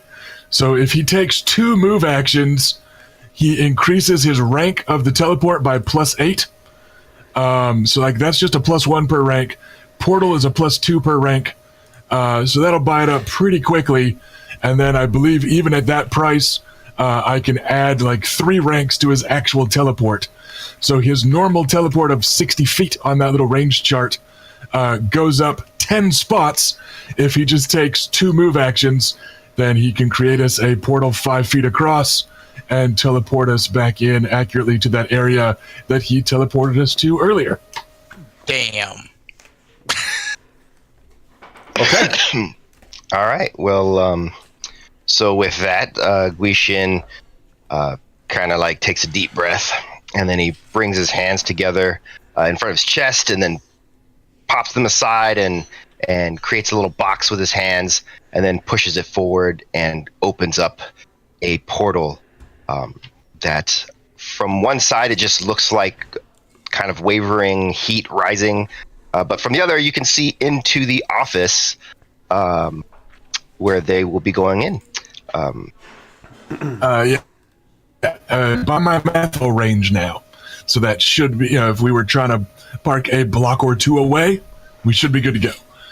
So then there's like a zzz, and his little seat like unreclines. He sits back up and kind of takes a second to switch back over from Enamo vision to normal sight. And then just gives a gesture towards the portal. Chameleon, go first. Go quietly and sneakily. Take a poke around and let us know what we're going to be coming back into the middle of. Everyone else, let's just sit tight. So that's what he's gonna do. He's gonna start climbing on the wall first. Do you go in invisible, or do you go through and then turn invisible? I'm gonna go in invisible. Okay. So as you go in invisible, you are aware that it looks like Mr. Kilborn is walking the steps up to the office. Okay. I'm going to stealth behind him. How noticeable is your portal from the other side? So it's just, if you ever like look at anything, like if you open your car door and when it's summertime and the sun's just been baking on it, you open the car door, and then just right above the So it's car, like a shimmery type thing? The heat escaping out. So it's not like glowing, like portal, like it's just, if you looked at it straight on, you would see the other side, but if you don't, it just kind of looks shimmery. Okay, so it's clear to you, Chameleon, that Kilborn does not see the portal yet, but it's unavoidable that he would if he walked into the office where you are. So go ahead, what are you doing? Is he far enough that he could hear me if I spoke into the comm? No, the door is shut, or at least The mostly door is shut. Then I'm gonna. So you could probably just kind of, yeah. Yeah, I'm gonna tap the communication and sort of be like, "Hey, just shut it off really quickly. Kilborn is right outside the door," and then just be invisible, against the wall, ready with the yeah. I'm just gonna be invisible on the wall real quick. Okay. Make a stealth check for me. Do you? I will. For what it's worth, I will give Guaishin a nod to turn it off. Yeah, I was just right. Okay. Guishin, do you turn? Is the portal shutting down? Yeah, he kind of circles his arms and brings it down. Okay. So having said that, Chameleon, go ahead and make a. Oh my goodness. Okay, great. That's what I can do. I can do that. This is the benefit of working on your powers at the Greystone Academy for the Prodigious. See, there's the proof. It's working. The patented Headmasters Academy. So Kilgore comes in the door. Doesn't see you at all. You blew his passive perception out of the water, but he starts to look around for things that may be out of place, and he ignores everything that you saw that was out of place, and he goes directly for the bottom drawer. Obviously, somebody has looked through the bottom drawer, but he removes the entire bottom drawer and then flips it upside down. And on the other side of this bottom drawer that he's removed is this, it's almost like a box.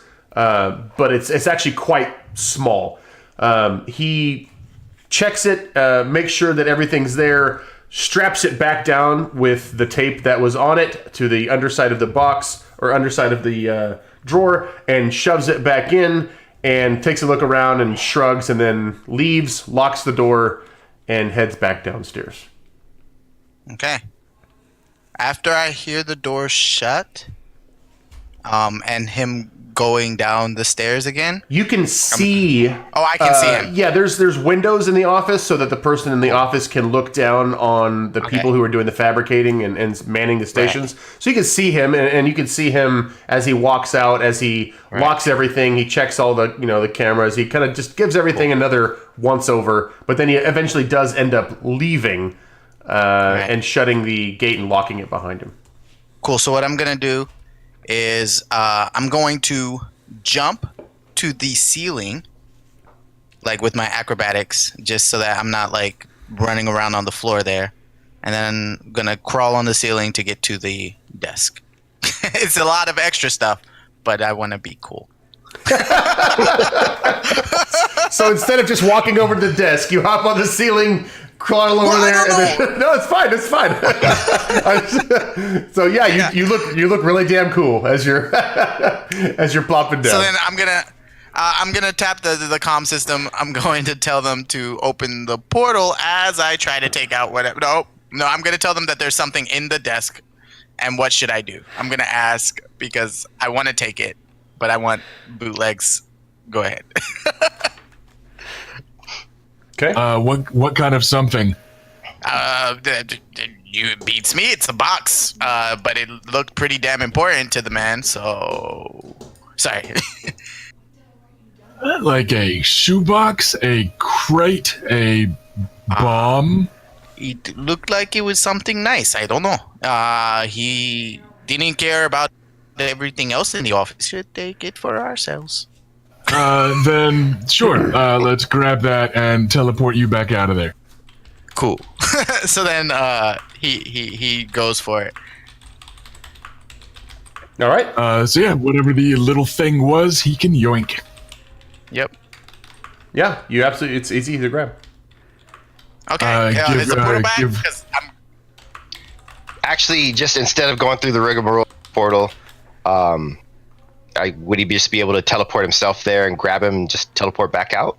I mean, you totally still got this guy's powers.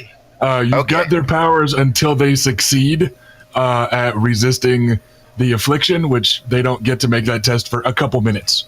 So it doesn't feel like it's been a couple minutes yet. So yeah, you can still just blink the portal back.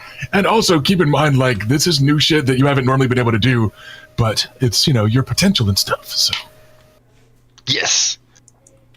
Right. Okay. So, because he normally couldn't just teleport in and grab him and teleport back out either. So he's just instead of like going through the whole whatever. But because if we're not all going in, then we can just just open up the portal again. He can come on out. Everything's good. Okie doke. Done deal. Okay. And then you could shut the portal once he's back in the jet, and we could take a look at this box. All right. So you guys have done some B&E. Yeah. Superhero stealing. We didn't break anything.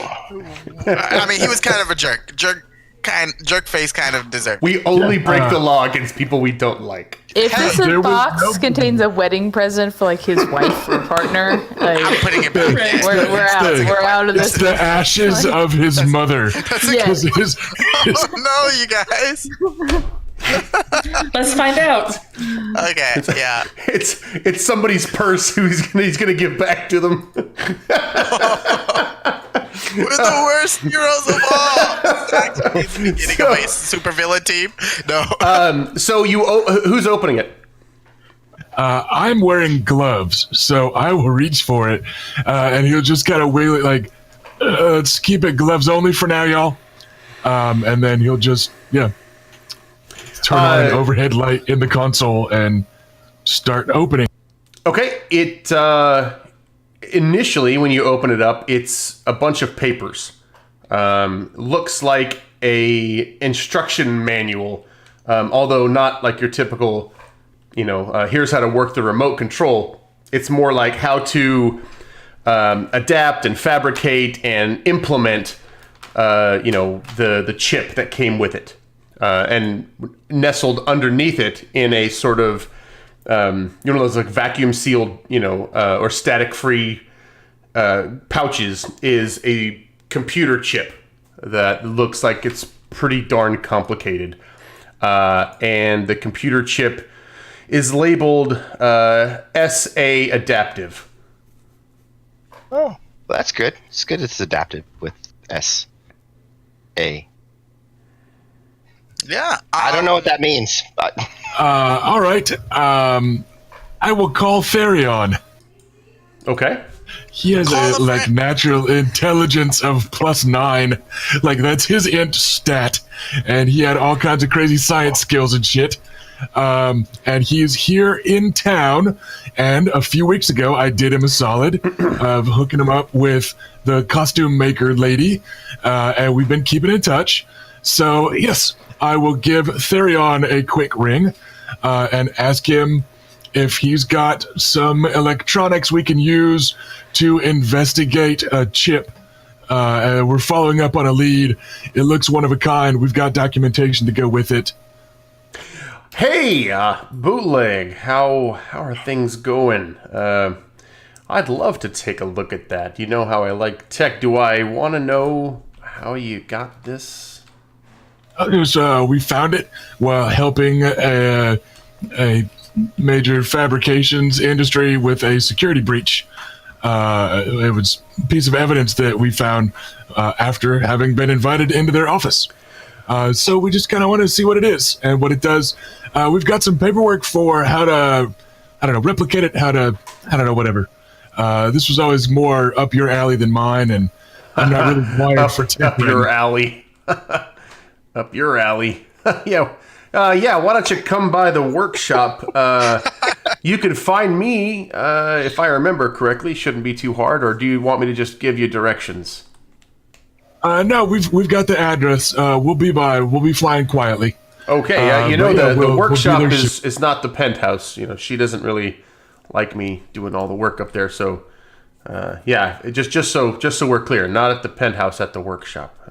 Okay, just text me with the address then, and we'll be there in 5. I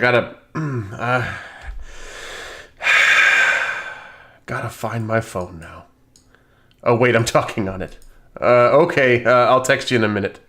There we go. Thanks, buddy. Okay. We'll see you in a few. All right. Bye. Theriad's a good guy. He's been dealing with a few things, but he's the shapeshifter from the original variants.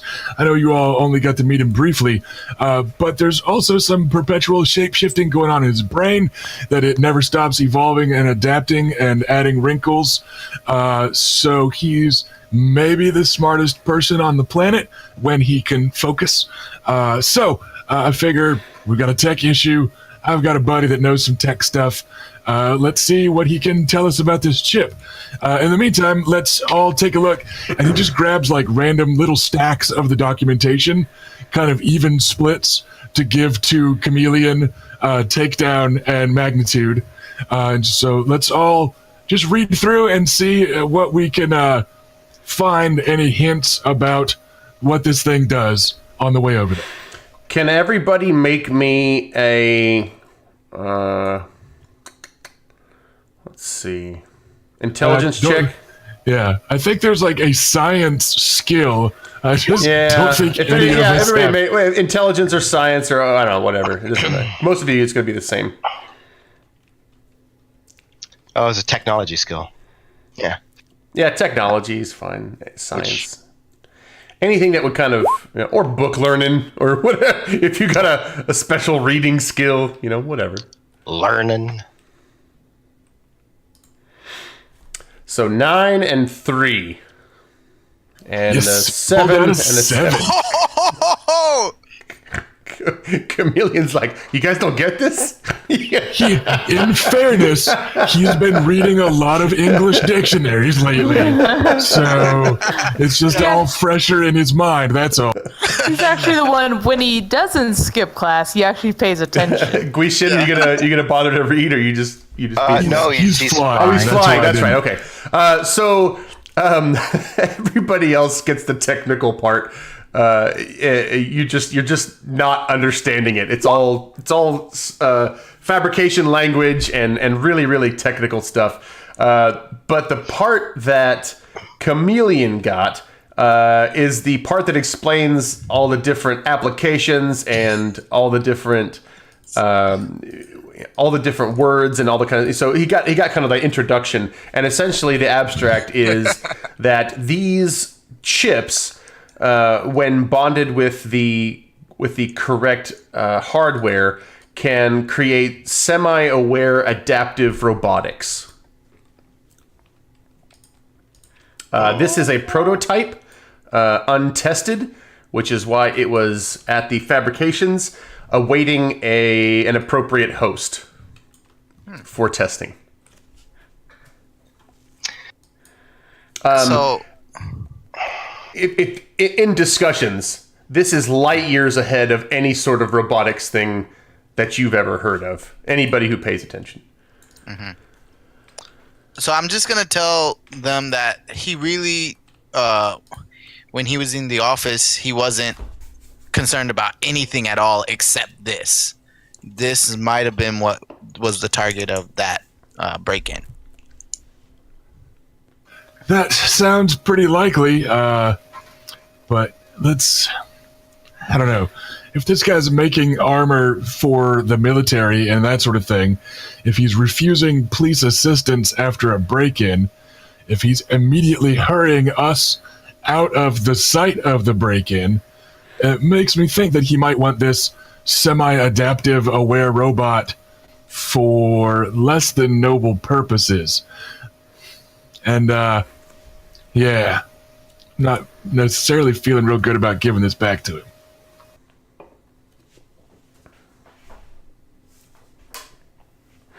Let's have Therion confirm, just quickly, and you can do it off stage if you want to. I know he's not like playing tonight or whatever, but let's just kind of get a confirmation there. And Bootleg's gonna look like pensive throughout, just trying to go, shit, I don't know what to do about this. I just wanted to punch a burglar. Therion, you meet him at his workshop, and he looks very happy. He looks like this is he's been in his element for a couple of weeks now, and he's been able to kind of work at his pace and do the kind of things that he loves doing, and the workshop that Silkworm has given him is pretty darn cool. So he's kind of excited. He's focused. He takes a look at the documents that you've given him, at the chip itself, and he's a little bit puzzled. He says, I just really don't know what these could be used for in any practical sense. I mean, they wouldn't work with traditional robotics. There's really no applications that I know of that this would fit with. It seems to be more like a I don't know, like exploratory, like something that would not like a robot like you think of it, not like, walking, talking, androids or anything like that. This is more for drilling and destroying, like some kind of like what do they call it when they blow stuff up? Demolitions. That's what they call it. Yeah, he said that they worked on that among other things, but I'm not really sure that we need adaptive, self-aware robots that are specialized in destroy. Let me stop you there. They're semi-aware. They don't have intelligence per se, but when they're focused on a task, they can be aware of the challenges to that task, and they can adapt themselves. So not really aware in the way that you and I think of it. They're not like, children and have wants and needs and that kind of thing. But once you put them down a path, they will adapt to be able to overcome that anything in their path until they have achieved their goal. It's actually quite fascinating. I think this would be a very neat thing to put into practice. It would save a lot of lives. It would create a lot of opportunity for people. And yeah, I think this is pretty neat. Say we found it in the private office of a billionaire industrialist who's specialized in destruction or plating applications, and who referred to genetic anomalies as freaks. How many ways do you think this could go wrong? Well, I don't really like to do this, but if I'm playing devil's advocate and being as negative as you want me to be, I suppose if we were to program them to hunt genetic anomalies, depending on the hardware they're fitted into, this could be pretty dire on an extinction scale, I suppose. Worst case scenario. Right. Now this little thing, what I was thinking. This also. little thing is not that. There's years of development in between that possible situation and what we have here. I'm not afraid of what you're considering if this is all they have. In that place, under the desk. What else would they need? The hardware? If this is all they have, I'm not terribly afraid of it either. Remember those security bots that we ran into on the island? Yeah. By the way, that's not this. Those are two totally different things. Okay, but The we still don't technology know is who totally is different. responsible for that island attack. By the way, do you have we any of still that don't know tech from who the master- island? Because that stuff is far more complicated and complex and advanced than this stuff. And I would love to get a hold of those soul bots. Did you happen to have any?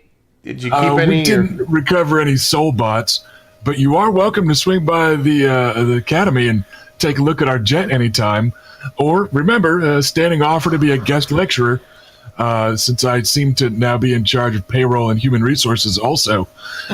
So if you want to start coming out every couple weeks, you could spend the morning tinkering with Raiden, spend the afternoon giving us a lecture on some tech stuff. But I also don't want to interfere with your schedule here. It's good to see you keeping busy. Yeah, I am busy. If you have that legally, you could just leave it here, and I could tinker with it. That would be fun. It probably would, but we probably don't. Okay, well, I'm not here to judge. Right. Thanks for taking a look, man. Listen, have you met Mags yet? No, I don't think so. Hi, I'm Therion. They don't, and that's not my real name, of course. But that's kind of what they call me, and I guess that's just what everybody calls me. Yeah, I'm Therion. What was your name? Max, nice to meet you. She Mags. holds her hand out for him to shake. And he switches hands and shakes your hand. Nice to meet you. Very nice to meet you. It's Magnitude when she's in uniform. She's our dance instructor and our latest student. Yeah, I'd like you to join me if you'd like to one day. Depending on the form I take, I actually can dance quite well. And he kind of looks. I would love to see that. He looks at Chameleon and he says, "You know what I'm talking about, right? Some forms are just better for." Anyway. All right. Listen, we're going to get out of your hair and leave you to your own work here. I appreciate it, man. All right. And bye. Hey, like I said, hit us up anytime. Okay. He says bye and then just turns around and leaves. doesn't wait for you. He just turns around and shuts the door. Yeah. Yeah, like mad scientist goggles are back on Yep. and he's going back to work, and that's fine. Cool. All right, let's get back to the jet and just do some autopilot kind of stealth mode flying for a minute, because I think we need to have a little bit of a team meeting and a talk about several issues. And then Chameleon looks up at the sky and he just thinks about space. There's a little thought bubble. That's his solution to everything from now on. Why don't we just go to space? So we will box it all back up. Maybe do some quick, just like smartphone pictures of copying the documentation real quick, like so we can read it. Like, just scan it into PDF form and hold on to that. And then he's gonna kind of settle down into the seat in the rye ducky, and then. Kind of sit for a moment and compose himself and be like, God damn it, this isn't even the list that I worked up for this conversation. And then he'll just go, all right, team. Had a long talk with the headmaster this afternoon. We don't need to know all of it right now. There's already a lot on our plates. But the headmaster does plan on an extended sabbatical. Very extended sabbatical. Oh, no, you don't say. So what we're going to need to do To is space? to.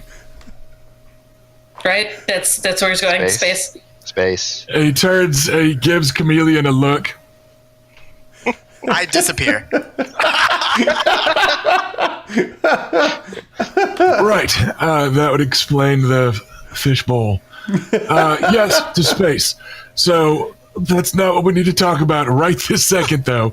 We do need to start some increasingly high-altitude test flights to see if Raiden is actually even going to work for that. But right now, what we need to do is figure out how much we want to tell the headmaster about what we just discovered and how much we want his input in how to handle this versus how much we want to give him plausible deniability and just go home and tell him about this positive social media experience that we had. My thought would be that something as potent as this, I'd rather not give back to somebody with deep ties to the military-industrial complex and a negative look at us and an unwillingness to let the police investigate, which leaves us the question of what to do with it. I don't think that destroying it is necessarily the responsible answer either. We do already have a working relationship with Achilles. And it would seem that maybe giving them this opportunity to at least copy and study this before we return it could be a way to curb the worst excesses of our good friend Chase Kilgore.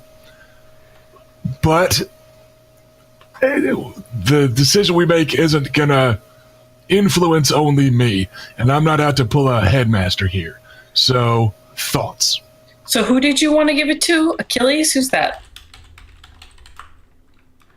Out of character, I want to double check. Was Achilles it was the government agency that Two Spirit was with, right? Uh-huh. Okay. Achilles is a semi-secret government group that deals with extra-natural affairs. We've already worked with them once, and he'll toss his head towards to kill Chameleon. To hunt down and locate a suspected genetic anomaly serial killer. So they're interested in bringing law and order to Anomaly Kind, and they didn't want to go in guns blazing with just an Achilles kill squad, etc., etc. They were willing to be flexible at least that once and deal with what the actual problem was and that sort of thing. Whoa. There was a kill squad to kill me? There was a kill squad on standby to neutralize the threat if the variants didn't go along to help out instead. But then it turned out that you didn't kill him. It turned out that you weren't a threat at all. You're totally not threatening. And I think it's to their credit that they reached out to the Academy first, and then they listened to the Academy instead of killing you like they initially wanted to. You trust them with this tech. Exactly. That aside, they had a kill squad. Why are we giving it to them any more than the person we stole it from? Which I'm already not okay with. I'm not in the business of stealing. I didn't sign up to steal intellectual property from someone else and give it to someone else. I don't really think giving it to the government is very great either. I don't like the whole idea of people being able to use technology that can destroy lots of things. I come from a country where there was a war, it's not really my thing. So if there's a way... Said somebody being like... Wait, out of character. Is there a term for being against anomalies? Is there just... yeah, that's a great question. Yeah, do we have an ism or something no, and because genetic anomalies are not in the public discourse yet. However, that yet may have just made landfall with the new Twitter account that just went live, by the way, in real life. There is now a Variants Twitter account that was made by Takedown, so go check it out. What was it at? It's Variants They Twitter switched it up on me. So they have Variants Twitter.com/@VariantsThe. There you go. Yeah. So go check it out. Expect Takedown to start posting. Oh, me? Okay, all right. But back on this. Yes, So, yes. so yeah, like we don't know what they're using it for, and just because he hates people like us doesn't mean he's not like cool with clearing landmines that need it. Like we don't know if he's not using it for some good use, right? Yes, but people Like, with opinions where they are that strong, hating people tends to lead to bad things. I feel In like my we don't. opinion. Sorry, Mags was starting to talk. Sorry, I feel like we don't know enough yet to really make a decision about the ultimate fate of this new technology we found. To be honest, I think we should keep it a little bit longer until we figure out more. Somebody make a memory check. Just another intelligence check would be fine.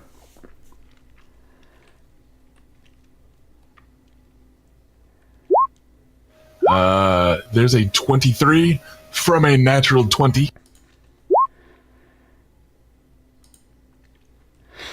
Okay, 23 is great. Bootleg, as you were, it didn't make much difference at the time, but now that you are thinking a little bit more about this, you remember that there was a label on the tech, and it was created by a company called Restoration Robotics. So if that makes any difference to you, there's another card in the deck. I will pull up my smartphone and Google Restoration Robotics and see what kind of stuff they do. They essentially are working towards AI and AI applications. They're not very far along, it seems. You know, they're the kind of people that like create robot dogs and post it to social media. You know, they're the ones that, like, you know, you'll see pushing brooms. You know, poking robots with brooms, and the robots kind of self-correct and keep, you know. So yeah, they're basically a altogether fairly neutral AI application robotics tech firm. Can we do a quick search to see if they are owned by Kilgore? Is it Kilgore or Kilborn. Sorry. Kilborn. My bad. How would you go about that search? Does anybody have any particular knowledge that would help you do that? I'm just flying by the seat of my pants with my intelligence of +3 right now. But I know that's the sort of shit that superheroes do.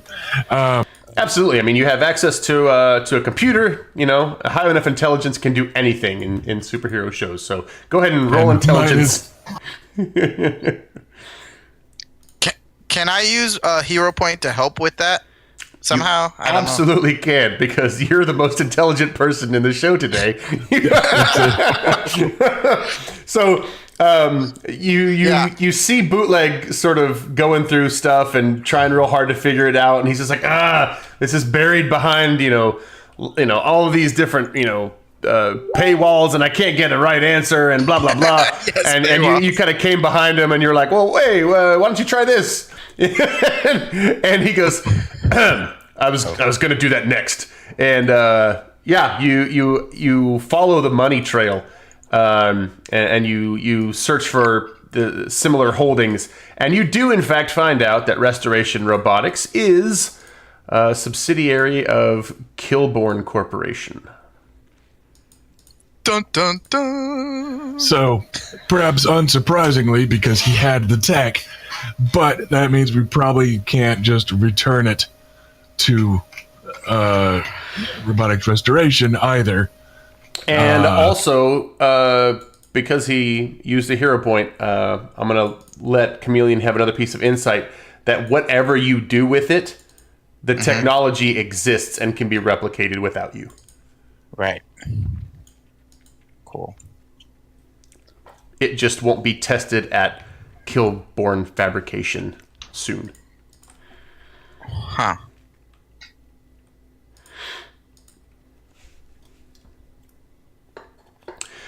So yeah. Right.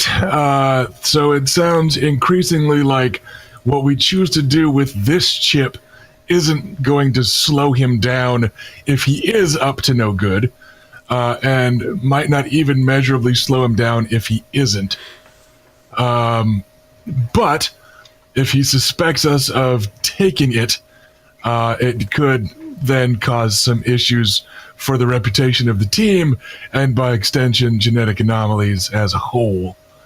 But if the existence of this level of tech is also public knowledge enough that we can look it up, it sounds like it might not be the time bomb that we're on, or the time bomb that we thought it is, so much as just it's something that would be a hassle for him to replace. Can anyone think of a reason not to just put it back then? Yes, if we put it back, wouldn't he be able to do whatever he's going to do with it faster? I mean, I get that he's going to be able to, do it at some point, but at least if we take it now, we would be able to do some research to maybe counter it or find some ways to deal with it, or I don't know. About 10 minutes ago, we hit the limit of my research cap. I don't know what to do with tech besides talk to Therion. And he's trying to live his own life, so we can't just make him our tech slave. That's part of why I was trying to bring Achilles or someone in, because I know that they've got, half the federal budget in eggheads specifically meant to look into this sort of thing. So other than destroy it or put it back, I don't know what to do with this thing. And I think that destroy it is going to raise an awful lot of red flags. Is there a way that we could keep an eye on him or the chip? Just have Chameleon hang out there from now on. No, not me. I was like, that's a good idea. Like surveillance, just like when we put it back, just see what he does with it. Do any of us have cameras or anything? We could bug the place. Yeah, just watch what he does with it. Achilles probably does. That's part of why I was thinking them. What are suits and G-Men and stuff for if it's not that sort of thing? Because we're not equipped for that sort of thing. Could we ask for their help with this and maybe not give them the chip right away? Or maybe ask for Two Spirits' help? Not everybody in the government organization we know nothing about? You are on really good terms with Two Spirit. But I didn't plan on calling Achilles 1-800 number or just shooting an email to achilles.gov. My plan was reaching out to Two Spirit, the Achilles operative that we have established friendly relations with. Yeah, I didn't think they had an 800 number. So, yeah. For now, let's reach out to Two Spirit and try to at least get some input, get some thoughts. And as a genetic anomaly that's in Achilles, maybe he has a better idea of what Achilles is up to with their own genetic anomaly work. That was actually a serious question from Grishin. That he wasn't joking. Which question? Sorry. About the 800 number. Confused. I don't know. They might. Most government agencies nominally do, because we live in a free and transparent society. Exactly. So I think we're calling up Two Spirit is what we're doing. Okay. Out of character, you want to open up a Facebook chat with the player? Is Derek in the chat? See if you can ping him real quick. Let's do this. Yay, technology. Or we can save it for next episode, I guess. Are you guys headed back to... Yeah, I think at this point, let's just head back towards the school nominally. We can get back where we need to get anytime soon. Okay. You put in a call to Two Spirits and no answer right yet, but you've left a message for him and we'll see if he gets back to you. Nice. Right then, I guess we'll just hold on to it. We'll land. Yeah, like after we land and step off, Bootleg's just gonna be like, well, interesting night tonight, y'all. We're gonna have a little bit longer talk in the near future after we finish figuring out a few things about the headmaster and his sabbatical. We should do keep an eye on the plane and start trying some high altitude flights. Take down, maybe go with them in case oxygen shortage turns into an issue. What do we do about the demons? We talk about them later. But They're scary. Were you scared of demons this morning? I'm glad my mother packed my holy water in my bag. I wasn't overly scared of them until I found out the statues are part of a ritual magic. We will have a talk about all of this in the near future. how near? All right, I'm going to wildly speculate in the meantime, by the way. Speculate all you want, just don't fuck with the statues. Oh, I won't. I won't. All right, keep an eye on that Twitter account. Everybody stay positive on social media if you're posting anything, and go back to having whatever it was you were doing earlier today. I'm gonna have to go have a conversation with the headmaster, I suspect.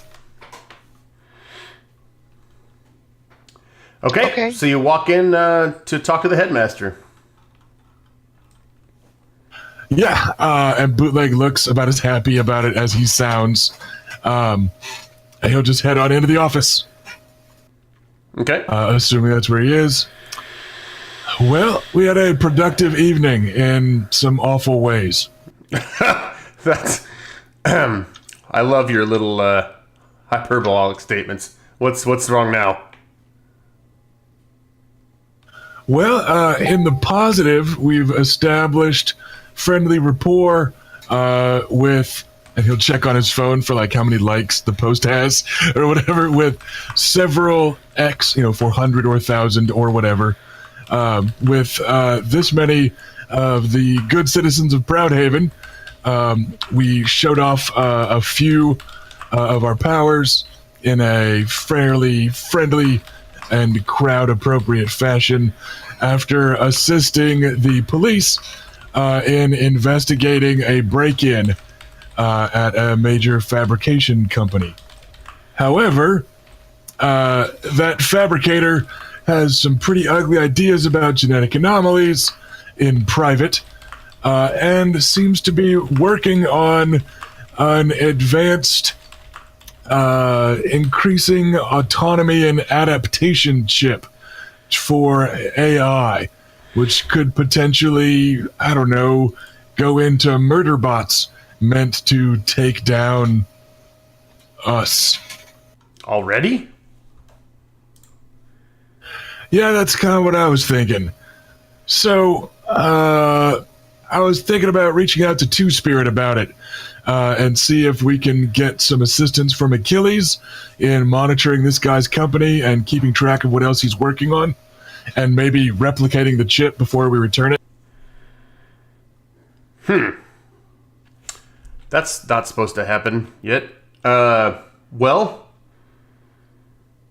what is this I hear about Twitter? What is that? It's a social media outlet. We're working on building the brand so that people know the Justicars aren't the only ones that can help. Okay. But doesn't that mean that people now know you exist? People already knew we existed, just not what we were here for. And now more people know we exist, and they'll know that we're here to help. This is troubling for me. But, well, it's not my problem.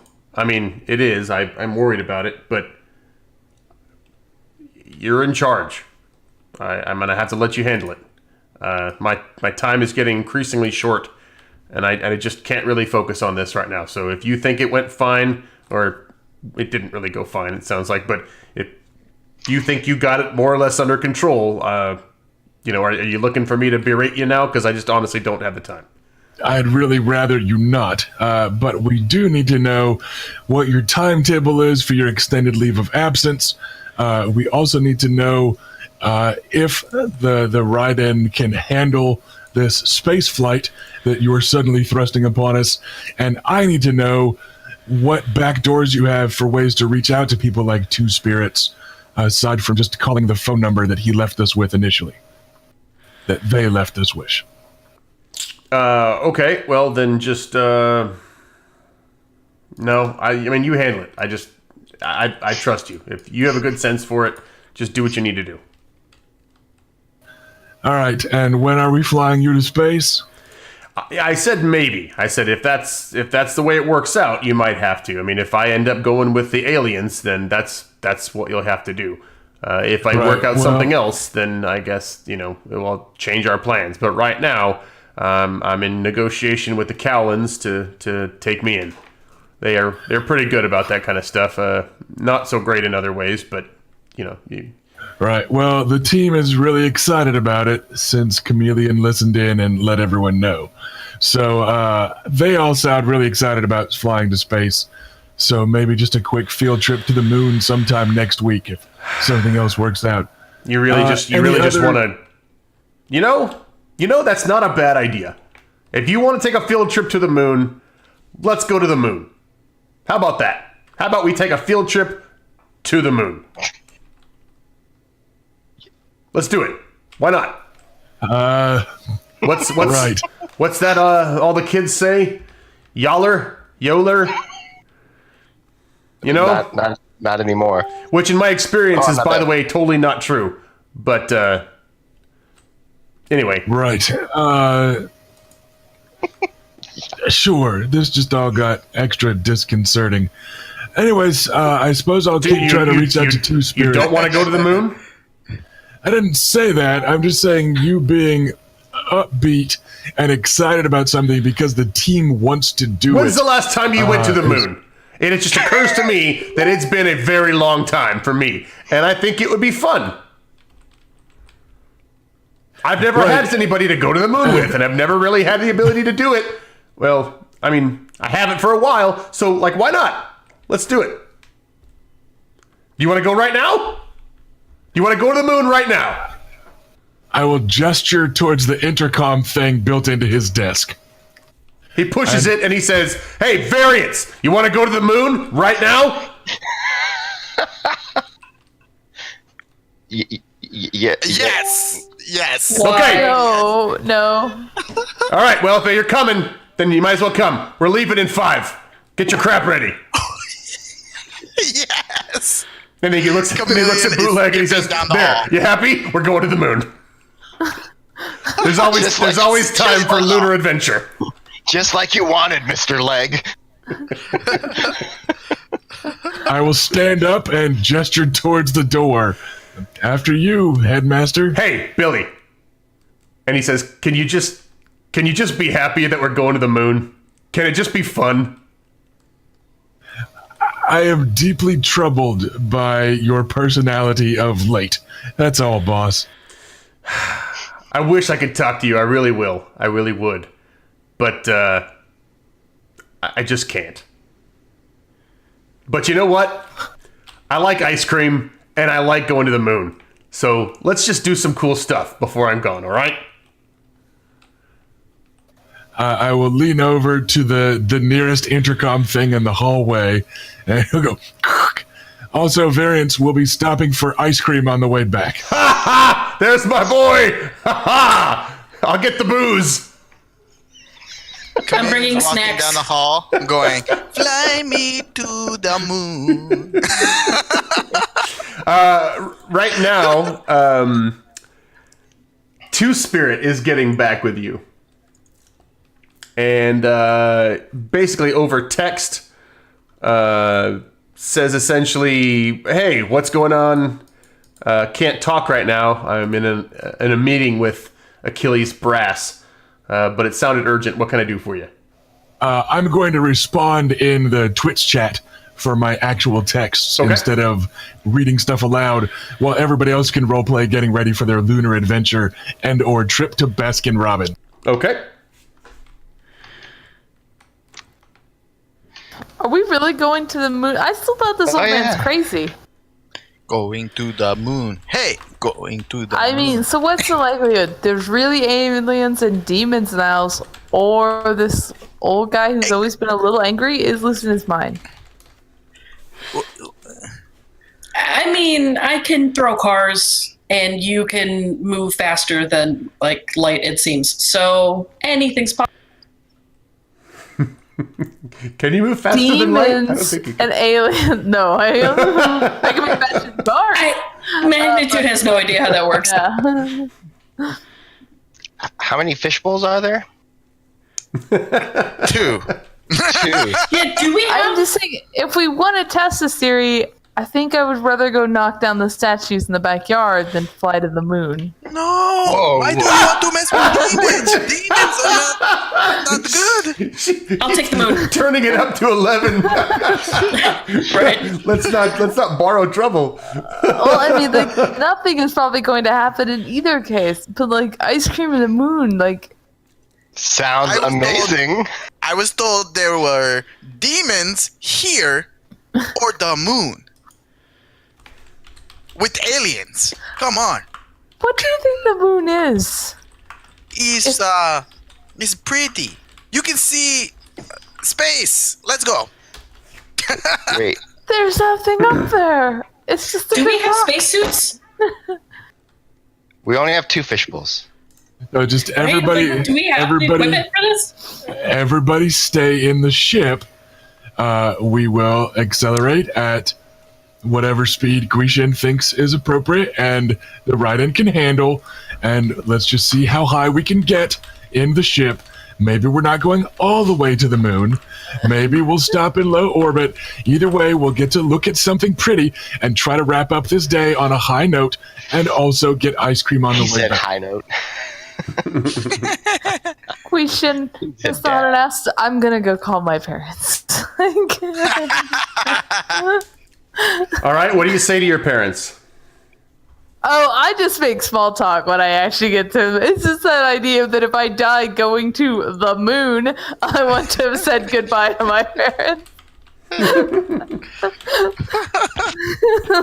That's not a bad idea. Yeah. Okay, so your parents answer the phone, and oh, hey, good to hear from you. Oh yeah, just we have How's a new school? dance instructor, and like it's been great.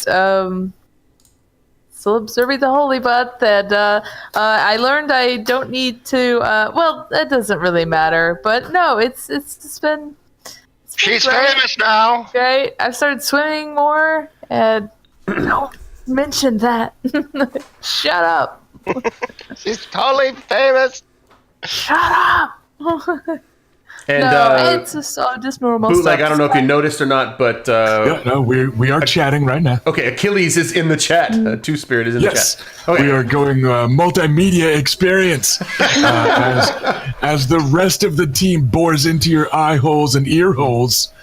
Check the Twitch chat for some bonus material as Mr. Leg and Two Spirit discuss the future of Killborn Fabrications. Are we sticking with Mr. Leg? Is that now? I love it. I mean, Absolutely. that's clearly his secret agent name. Yes, Yes. Leg, bootleg. B-double-O-T. So do you tell your folks that you're going to the moon? Oh God, no. Okay. No, absolutely not. I will tell them that I'm I just go in enjoying the my background. classes. Sorry. And As friends. she says, "Oh God, no!" I'm like, "We're gonna need God with all the demons around here." So, oh man, your friends are so funny. And then I'm trying to explain to my father how the djinn are not like. There's no, it's not what you think. Like he was joking. Yeah, he gets the joke. He thinks it's Yeah. funny. He's a good Catholic boy, I think. So your dad says, looks like you've been eating well. You look healthy. Oh yeah, I've been working out more than ever, and like I said, the new dance class is really great, and we've got a student here who's learning to fly, so that's been really cool. He's going to be a pilot. Fascinating. Yeah, all types of subjects going on here. Are there any communities of faith that you're a part of there in Greystone? Hey, Max, do you think that tacos will stay together in space? I can't wait to find out. But no, I don't think so. No, it's mostly non-denominational. We all do our own thing, you know. Of course. Yeah. I know that you. I know that you are doing what you can. Yeah. Oh, absolutely. Okay, Squeeze bottle of sour cream from across the ship. Well, you sound like you're having fun with your friends. I'll not keep you up. It was very good seeing you. Very good talking to you. Oh yes, you too, Father. Bye. Bye.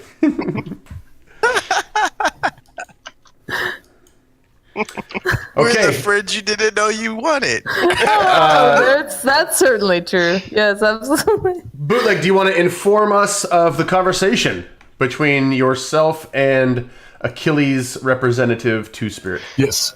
During most of this, he will just have been kind of distractedly poking at his phone and not making life harder for Jordan.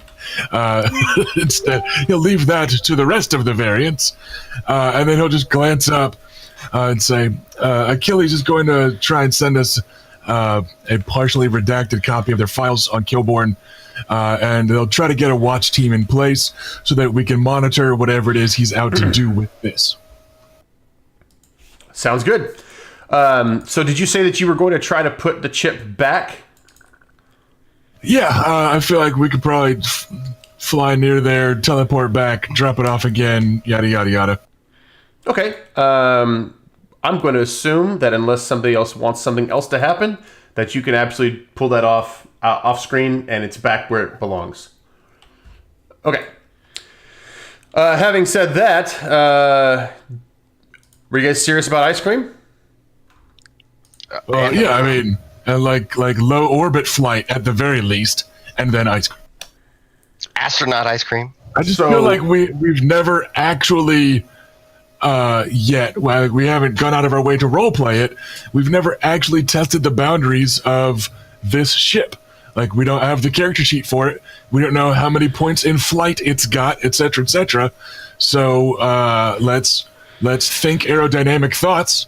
Let's punch it, and let's see if we can have a good day by getting to watch, like, the sun come up over the Earth or something cool, and, push our comic artists' abilities with, like, a cool panoramic, 2-page spread of a cool shot from low orbit, at least.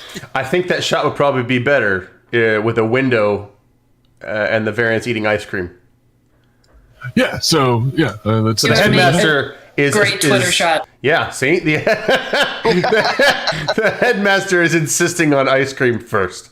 Because if we're going to die, you want to die with a sweet taste in our mouth. And we were already kind of in in the neighborhood of the big city, at least, by returning the chip. So we'll get the ice cream first, and then we will push the ship. Okay, lightning round. Everybody's favorite ice cream chameleon. Rocky Road. Takedown. What? Mint chocolate chip. Guishin. Oh my god, there's so many good ones, but he's gonna have to go just with the Cherries Garcia. Bootleg. Chocolate peanut butter. Magnitude. Oh, that's so gross. Moose tracks. And the headmaster is getting alternating stacks of pralines and cream and pecan praline. Because he just loves pecans, apparently. Yeah. And because he's a nutty professor. So you are... So I'm quitting this game. Okay, so you're eating ice cream and you are on the... I keep forgetting the name of it. What is it? The Rye Ducky. The Ray Duck. Duck. Yeah. Ray Duck. The Ray Duck. The Ray Duck. The Ray Duck. We're the coolest superheroes of all time. So yeah, I mean, if the ship actually is something I can modify with my anomaly power, then I will try to do so. You The did impression check. that I got. It was non-human, which was the weird sense that you were getting. You had never come in contact with a non-human anomaly before. But this is definitely some sort of genetic anomaly. Okay, yeah, the impression that I got was it was enough that I could sense it, but not that I could modify its powers. We're For whatever going reason, to- that's what I thought at the island. We're going to treat but- this as a plot device power for you.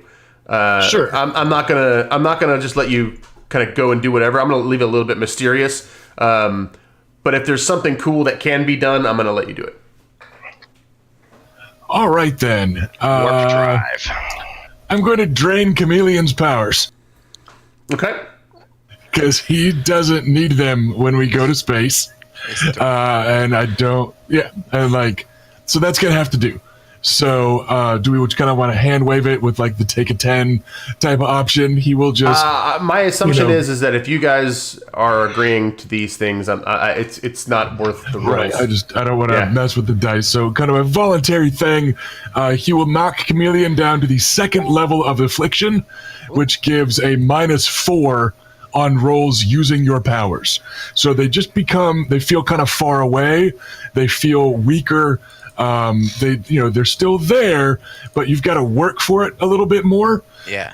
And that gets me 20 character points that I can invest into the ship in order to probably buy it life support usable on others, and then just punch the flight up. So you don't get to control how it uses its powers.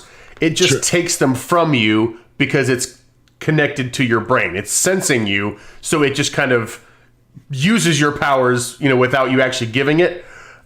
It transforms into something that is an amalgam of everything that you are all thinking. So it looks now something more like a rocket ship.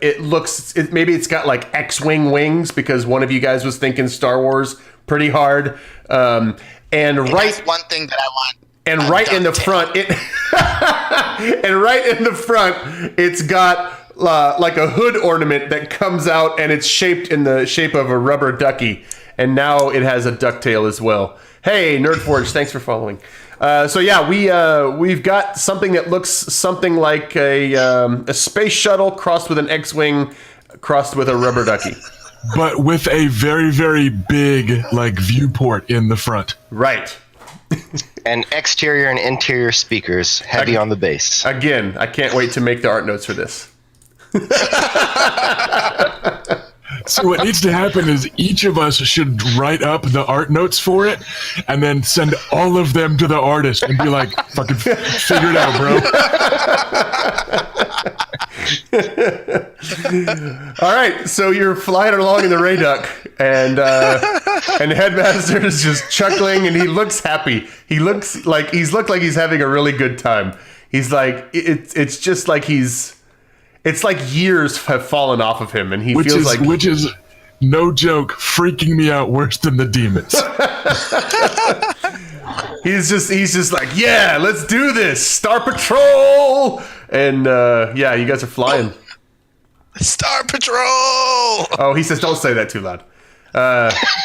Anyway, so he said, listen, calm down, don't get too excited.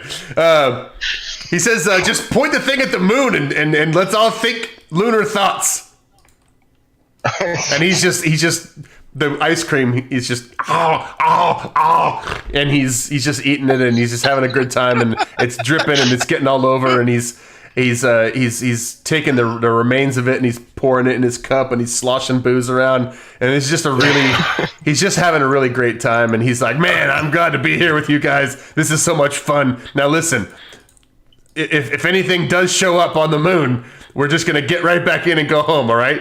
We're not here to fight. We're not here to do anything. We're just here to check out the moon. Deal? What is gonna show up on the Nothing. But in case something does, I'm just telling you, we're gonna get back in the Ray Duck and we're gonna head back. I don't particularly plan on leaving the Ray Duck at all since we don't have spacesuits. Oh, but well, yes, hey, hold it's on agreed. 1 second. If we get in a fight on the moon, let's not. And he goes in the back and he kind of knocks on the Ray Duck, and then like this locker opens up, and he's like, no, we got spacesuits. Check it out. And I put it on immediately. He says, I had, first thing, it was like a couple weeks ago, I had Silkworm make these up, and look at, they've got like, little big T on the butt because Therian made them. That kid. Do they stretch? Oh yeah, of course. Same stuff. These guys, this is quantum stitching. What do you think? All right, ladies change in the back, fellas change up front. I don't really care. I am now Like a if we need to spaceman. change instead of putting them on over our I ship. do. He's just trying to be polite. You notice so yeah. particularly that the headmaster doesn't. So Bootleg's thoughts will be about like some childhood camping trip, like with both of his parents, out in middle of nowhere Texas, and like how fucking huge the sky is when you're a little kid, and like that big old like full moon, like that's his idea, like his platonic ideal of lunar thought, is that like middle of nowhere giant moon that looks so close you can touch it. Like that's gonna be his little thought bubble in the comic, to try and speed us there. All right, Guishin, you point it to the moon, and you all think thoughts, and Ray Duck just zooms. You are 1 minute you are in Earth's orbit, and the next you are like halfway to the moon, and still going. And you guys are, how are you handling being in a rocket ship that's halfway to the moon? And you look back and you can see the Earth, and it's that far away. Are you guys freaking out or what? Best day ever. Speechless. I am sitting there pretending like I have a comm badge like from Star Trek, and I'm going, beam me up, Scotty. And every like random like space reference thing I can think of. Everybody make me a presence check. Sand roll. Let's see.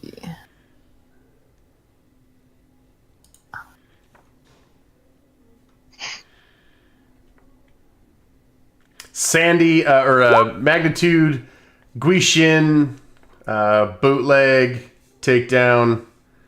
You guys are all absolutely fine. You're handling this. It's weird. Bootleg, you find this to be very, very troubling, but you're handling it. Chameleon, if you weren't so excited, you would be freaked out because your experience up to this point has not prepared you for what's happening, and it's all just a lot to take in. So he's excited but nauseous. Yes, He's Yeah. freaking out. He's fine with it. right. I'm fine with it. He's like, this is weird. I'm not okay, but this is totally great. Yes. Yeah. So it's only about 5 more minutes, and now you are in orbit around the moon. Gonna look for. You are a bunch of young 20-somethings and an old dude eating ice cream in a spaceship that looks like a rubber duck. And you are going around the moon. Hey, let's get to the far side real quick, just in case anybody's looking. And oh yeah, just 1 second, and then he's gonna blink a few times and switch over to anomaly scan. Go ahead and make your roll, you sly dog. That is a Wow, the natural nat 20 for a 30. Extra level of success. Please don't send me a character sheet for the moon telling me it's anomaly powers. I am not ready for that. No. The headmaster sort of sees what you're doing, and he goes, "See, I told you. There's nothing here." No, you told me there might be something here.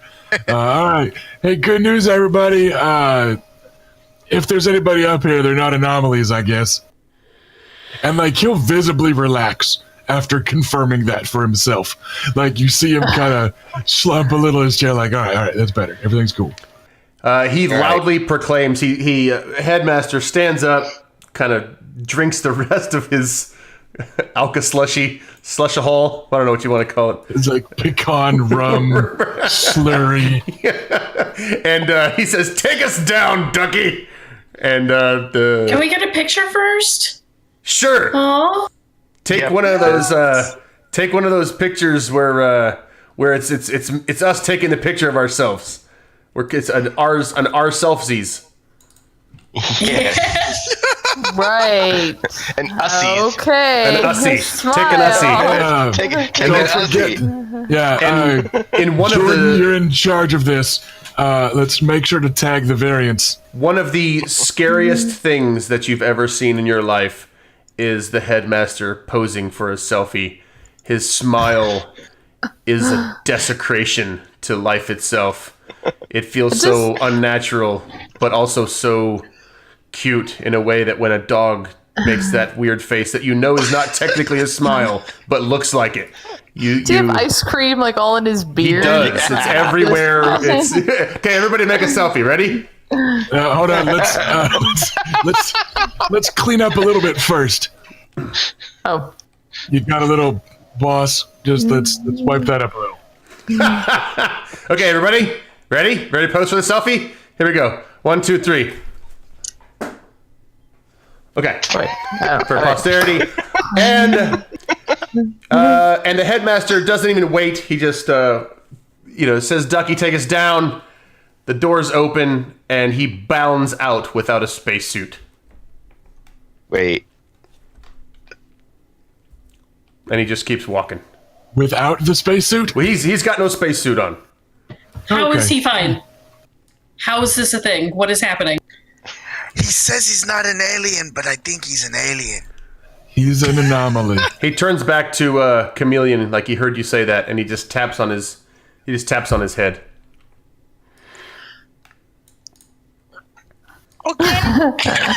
I don't know what that means either, but Yeah, maybe somewhere in between like this little thing that we talked about earlier, and I know what you're thinking. All right, let's do this. Guishin, out you go. he just flies out. Like, this is amazing. You find that What? when you fly out, the gravity is not what you're used to, and so it is a little bit awkward, but also a lot easier. Daisy, like, watch the gravity. Watch the gravity. All right, he's good. He's good. Mags, after you. Oh, Max is loving this. She's like spinning and pirouetting everywhere. She's dancing all over the place. She loves this. My assumption was Chameleon had already scampered out. Is that wrong? He's scampered out, but he's more like trying to get a bearing on where he is, and he's like flailing around, and it's not graceful in any way. And then Bootleg will wait by the door and be like, take down? You all right? Yeah. I mean, we actually are here, so what the heck? I bet you could run off the surface of the moon. Let's not find out. I will get you. Actually, I will recover you. And then that moment where I remember that my character is fearless. You're right, but I can do one better. And she starts running and jumps as far as she can. So yeah, you do find it harder to run here because of the gravity. You don't have quite the traction that you would normally have, but your jumps almost put you into orbit to the point where if you could feel fear, you would almost feel fear that you were going to leave orbit and really hurt yourself. But then you realize I don't need to breathe anyway, so I guess this is my fate. I will just fly away into space forever. I'm gonna turn on that secondary regeneration I have for all the things. Yes. Guishin's acting as the safety, just in case. Yeah, he can handle some teleport shenanigans if we need to fetch her. But otherwise, yeah, Bootleg's mostly gonna give the young superheroes their moment. Because he's had a hell of a day. He's not particularly feeling like processing all this right now, but he wants them to all see that there are upsides to the life that they have chosen, and the lesson that Takedown learned of you're here now, so like you might as well lean into it, right? like let's try to enjoy the good time when we get them. The headmaster pulls out a cigar and starts cursing because he apparently forgot how oxygen works. And just throws a cigar, and then he feels like and then he goes and gets a cigar because he doesn't want to leave trash on the moon, and he puts it back in his pocket. And for the briefest moment, you can see him try to get grumpy again, and then he just shrugs and sits down and just puts his hand behind his back and just leans back and just takes it all in. He's looking at the earth, and he's just content for the first time that you've ever seen him. He just looks like he's all right. Guys, this dude being from the moon is starting to make everything make so much more sense. Right? As we say, standing there staring at him. The rest of you just have a good time. I mean, you've got a belly full of ice cream. You're on the moon. You're jumping and dancing and flying and crawling, and at a certain point, Bootleg and Chameleon start, playing as if they have lightsabers, and you just have a really neat moment on the moon. I grab a rock to bring back to Therion before I go. That's my only other bullet point / objective on our lunar adventure here, is to make sure I bring home a space rock for Therion. Yeah, space rock is coming. Is everybody getting a space rock? Yep. I don't think so, but I got a hero point, and I want to use it to edit the scene. Oh! I see off in the distance something odd just coming over the horizon. I'm going to leave it to you. What is it? Just over the horizon. Oh. The moon? Yes. Of the moon. Just coming over the horizon is, it's something. It starts to blot out the sun a little bit. You're always holding up your hand anyway. It would be hurting you if your regeneration didn't automatically heal your eyes every time you looked at the sun. But you've been practicing and looking at the sun. And so out of the sun, there's a form that keeps growing and growing and growing to the point where all of a sudden you realize that it is a ship coming directly towards you. Do you let everybody know what this ship is? Do you tell everybody what's going on? Yeah, at this point, like, hey, Mr. Lake, you might tap the headmaster there. Didn't he tell us to get back on the ship in the scenario? And I'll just, point in the direction of, whatever. I will look to where she is on the horizon, because she's been fucking running and jumping, so I'm assuming she's not, right here. And they go, in this scenario, yep. All right, everybody, back to the ship. Headmaster stands up and kind of squints his eyes and looks towards the sun and goes, damn it, shouldn't have done that. And then he kind of just holds his head for a second, and then he says, all right, just you don't worry about it, just come here. And he's gesturing to all of you. He gestures for you to get out of the ship and to come back out. Yeah, my thing was just gather up around the ship, because I know that we were flying around and jumping and running, so it's just calling everyone to group up. He says, I guess they got my message. The ship lands not too terribly far from you, maybe about 100 meters, and a delegation can only be described as a delegation because it's a large number of people with a lot of fanfare get out of this ship. And this ship is at least 10 times larger than yours.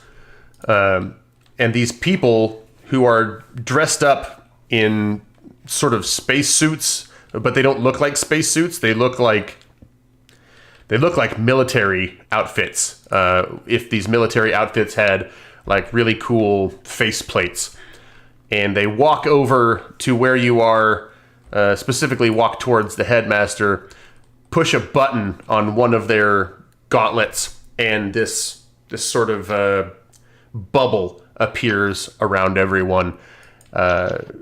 Then they take off their helmet, and you see a group of aliens, similar build to humans, but they have some of them are taller, some of them are smaller. They all look a lot sturdier, but their skin is various shades of red and purple. They all have different kind of hues of blue or orange or blonde hair, not any sort of browns or grays. They have dark gray eyes, severe noses.